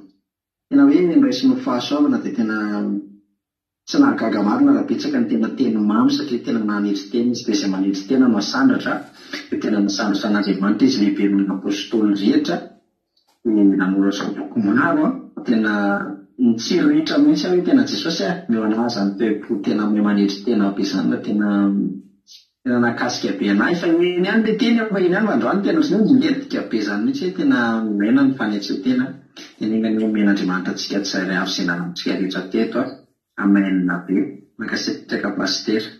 Aleloia, makasitraka indrindra ny rahalatojo tanaty fizarana fahatsapana zava-dehibe ny fizarana fahatsapana izay ataonareo tena hoe Andriamanitra manankiram-pahasoavana anie hamaly fitiana rehetrarehetra izay nizara-pahatsapana.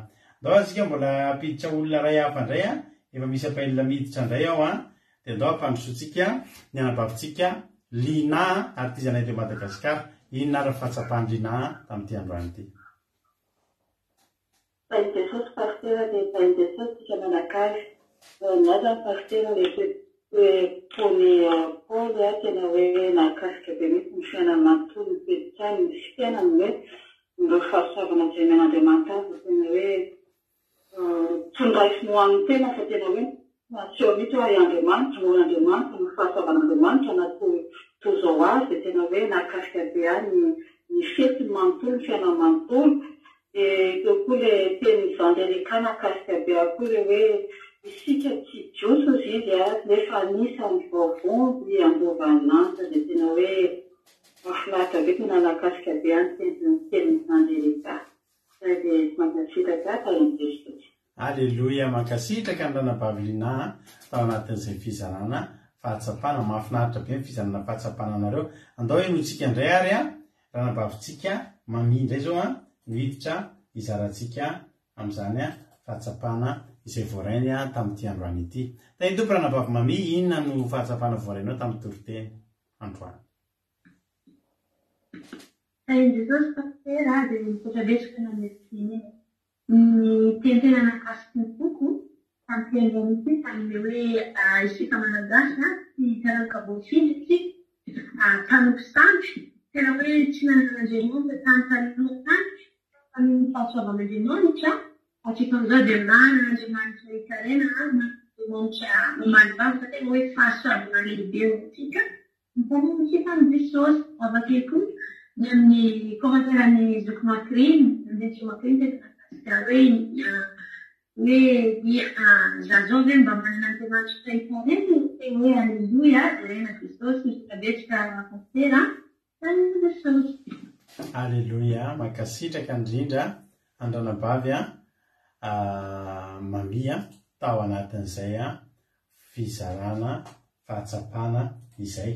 Mbola misy anankiray miditra ao mbola misy ampahelona miditra ao naso jerena ny sarin'ilay olona dia asiana ny sariny ao ary zandry aina tahin'i Jesosy zandry aina. Inona ary ny fahatsapana voarainao tamin'ity androany ity?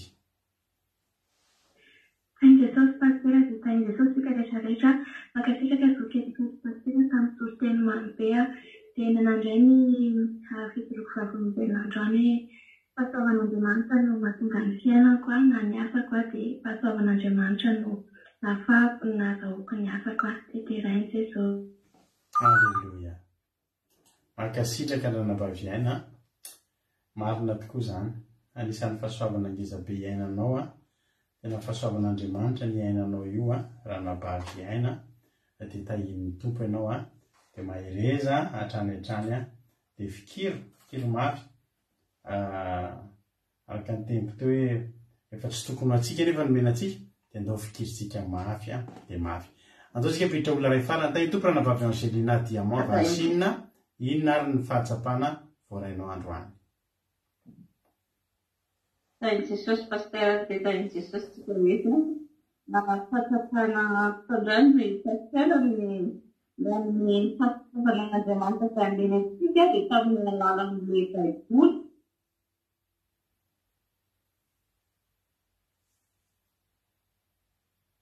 Satria ny Baiboly dia fitaovana Mateo apôstôly nen'Andriamanitra ny zioka rehefa tafita amin'Andriamanitra dia tena haitsika ilay mampiasa ny Baiboly manandro dia iray taloha atao an'ilay bariboly zany hoe tena fahilainana mihitsy zany miaraka amin'Andriamanitra dia tsy mahafiry ny mamadika an'ilay bariboly io.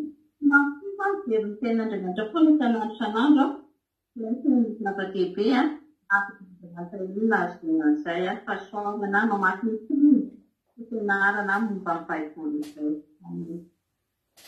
Alleluia, mankasitraka indrindra Andranabavy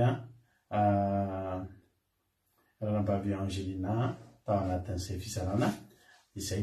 Mba mialalo nareo fa misy famotinana lavalava izay soratana mampioniny ity dia ohatra mba tiako vakiana ihany koa ilay satria hitako hoe tena voafintina be mihitsy ilay toriteny fitana tsoratra ozy izy afaka fiambenana androany.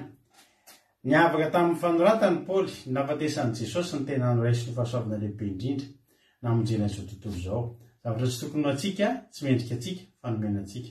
Tsy mba nitady zavatra betsika toy ny mpianatra hafa izy hoe nahita ny fizakanan Jesosy sy ny sisa fa nanery teny. Ny teny hoe toy ny tsy tonga vorana akory azy izy kely indrindra nefa mba nisehon'i Jesosy koa. Niavaka ny fomba nentsonan'i Paoly lehilahy tena ratsy nampahory mpivavaka na niratsira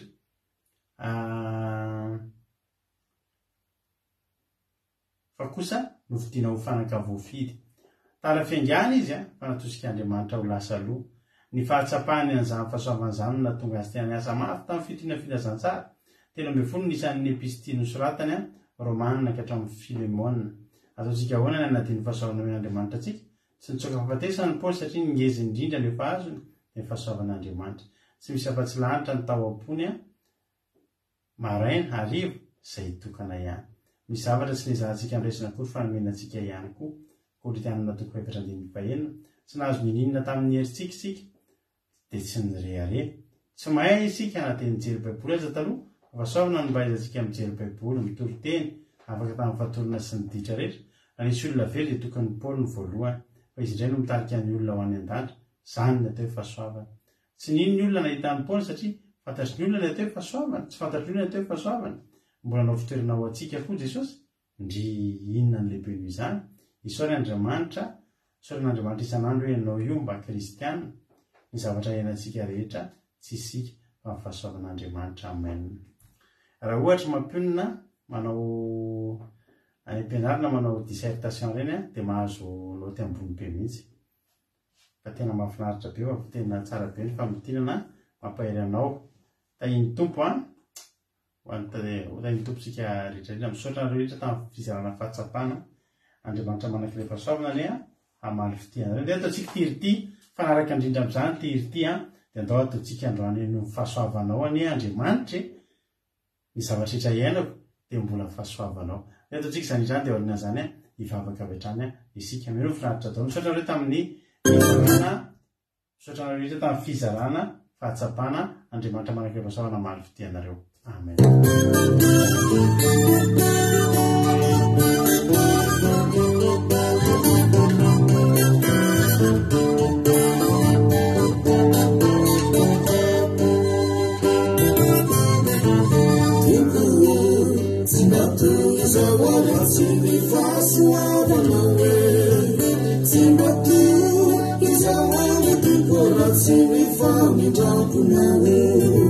Savapuna isaka vitara tsimi fasuavana we ifita sa konetsita vitara tsimi famidakuna we Yesuleri tupo nikisara myaya nawe Yesuleri tupo kaya wanatichua we Yesuleri tupo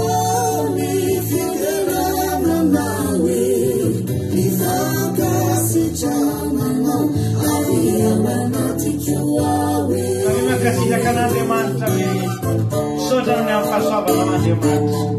Satria misaitsaina izay nataon'Andriamanitra taminy.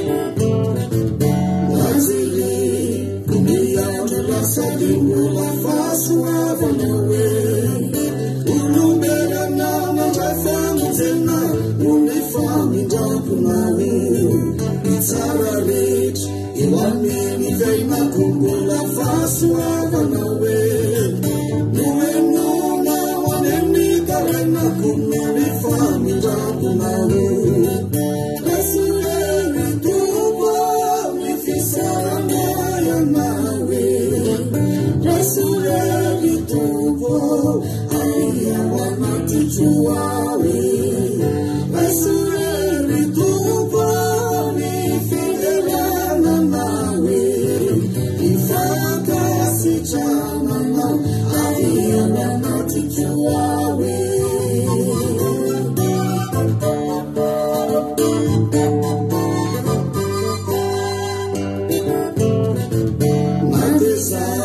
Sanararotra unifamindrampona isitratramo atakwelalo sangarakilumbianua vononao nijeroatrany mavovonina itrawe siamingeriko nefa izany fanony fasoavanao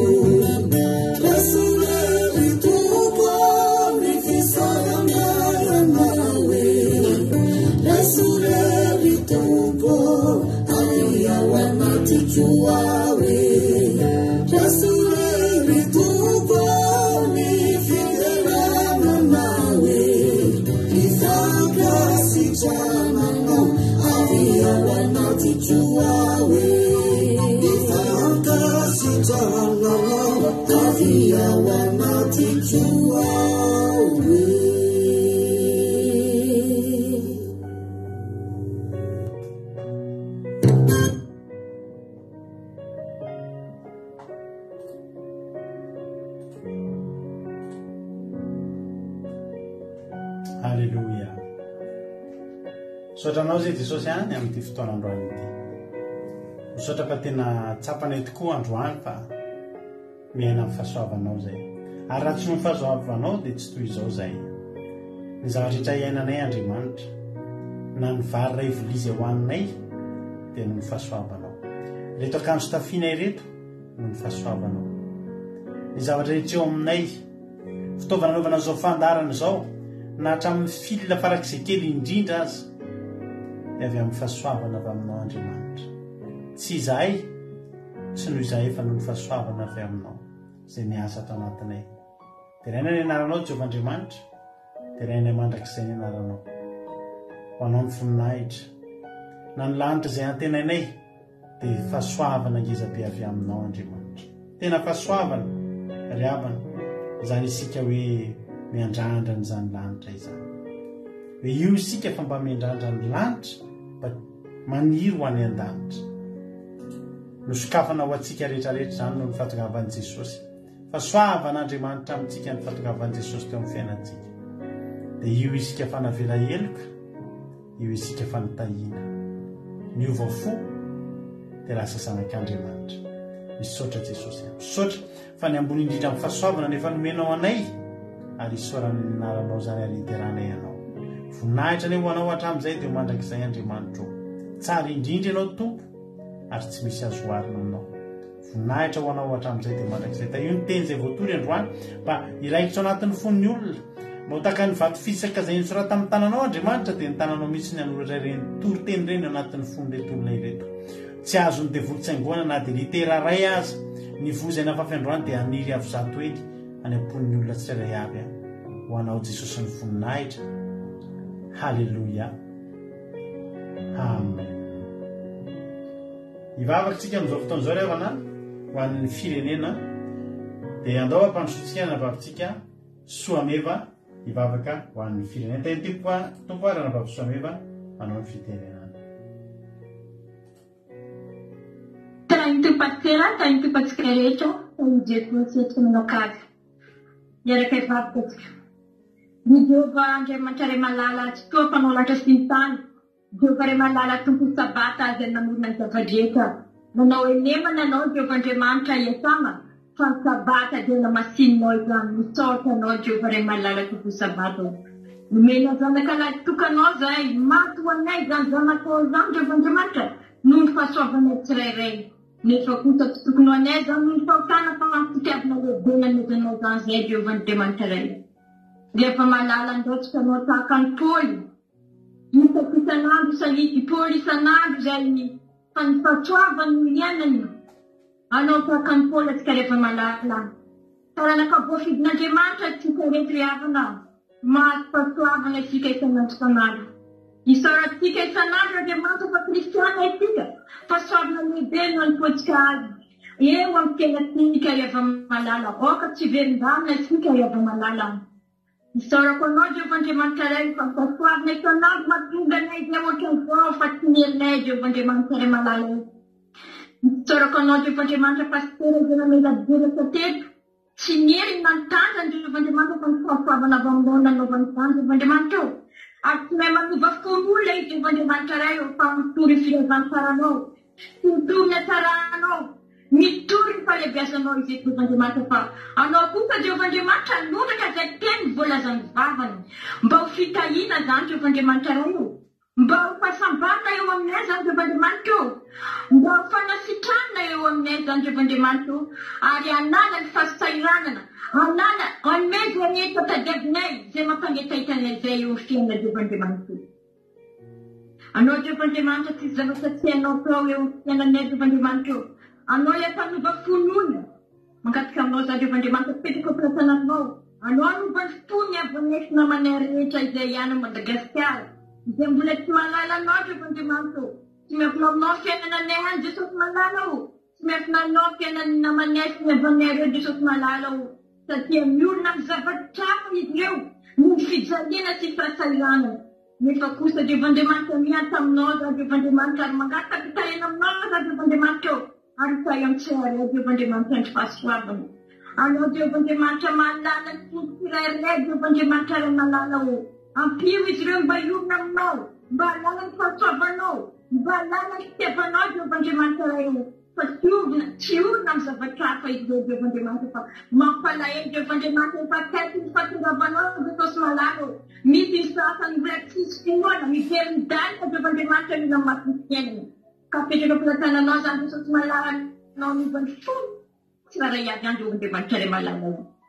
Atorokoa izay izao Andriamanitra isatokantany. Anao ndrotraka ny fahasoavana amin'ny tsirairay avy, amin'ny izay toromasambatra isatokantany. Ary tsy pienipiotra izy zay Andriamanitra rehefa mpakatoanao koa izay Andriamanitra ary pienonao. Dia raiko mandrakariva anao Andriamanitra iray malala tokoa sabata. Ho anao irery ihany Andriamanitra ny voninahitra. Ho anao irery ihany Andriamanitra ny asambatra reto. Fa ho anay kosa Andriamanitra ny fahasoavana, hirotsaka isan'andro aminay ary fitahina. Fiadanam-po, fiadanam-tena, famindram-po avy aminao Andriamanitra sy ny valibavaka izay rehetra takiany aminao Andriamanitra. Hivaly ary hirotsaka tahaka ny oram-panahy, tahaka ny orana izay mirotsaka isan'andro aminay tokoa malala eo. Dia filaza aminao Andriamanitra tsara indrindra eo. Mankasitrika mankatelina Jesosy malala tokoa sabata. Taotra iray malala eo. Tsy fonontananao fa mahavody Andriamanitra eo. Lalibalovina sy tsofinao fa mare izay vavaka anay izay. Isotro Andriamanitra iray malala tokoa sabata eo. Alleluia. Amen. Alleluia. Mankasitraka indrindra andrarambavy atao anatin'izay vavaka mamy matsiro izay dia Andriamanitra manaka pasoavana amaly fitianao. Misaotra antsika rehetra aminy koa izay tonga teto, misaotra amin'ny teny mamy rehetra izay voaray avy aminareo voaray daholo ireny dia tahiny tompontsika menaka misaotra n'izay mpandray anjara rehetra ranambavy sarindra tamin'ny vavaka matsiro fanomboana tiana ray kotoalizaka tamin'ny toriteny soameva tamin'ny vavaka firenena. Misaotra anareo rehetra raha sy tetinareo dia nangigina rehetra teo izay Jesosy amaly fitianareo raha mbola sanga amin'ny lanitra Jesosy ka tahiny tompo verenena soamantsara totsika dia rahapitritsika dia efa iona amin'ny telo ariva miaraka amin'ny groupe izay maharesinareo amin'ny fandamina takariva mahafinaritra ary amin'ny sivy sasany alina miaraka amin'ny teny aketo miaraka amin'ny ekipa manaraka indray samy tahiny tompo daholo akiradio.radio12345.com afahanao meno minjapeo akiradio akiradio.radio12345.com dia meno finaritra daholo misy totezaky ny adiny telo amin'ny ray amin'ny efatra ny fito amin'ny folo maraina rapitso amin'ny folo maraina miverina mandeha ao zao fandara zao raha mbola eno ianao amin'ny ray amin'ny efatra amin'ny fito ariva koa mbola misy toteny samy tahiny tompo mahereza daholo amen.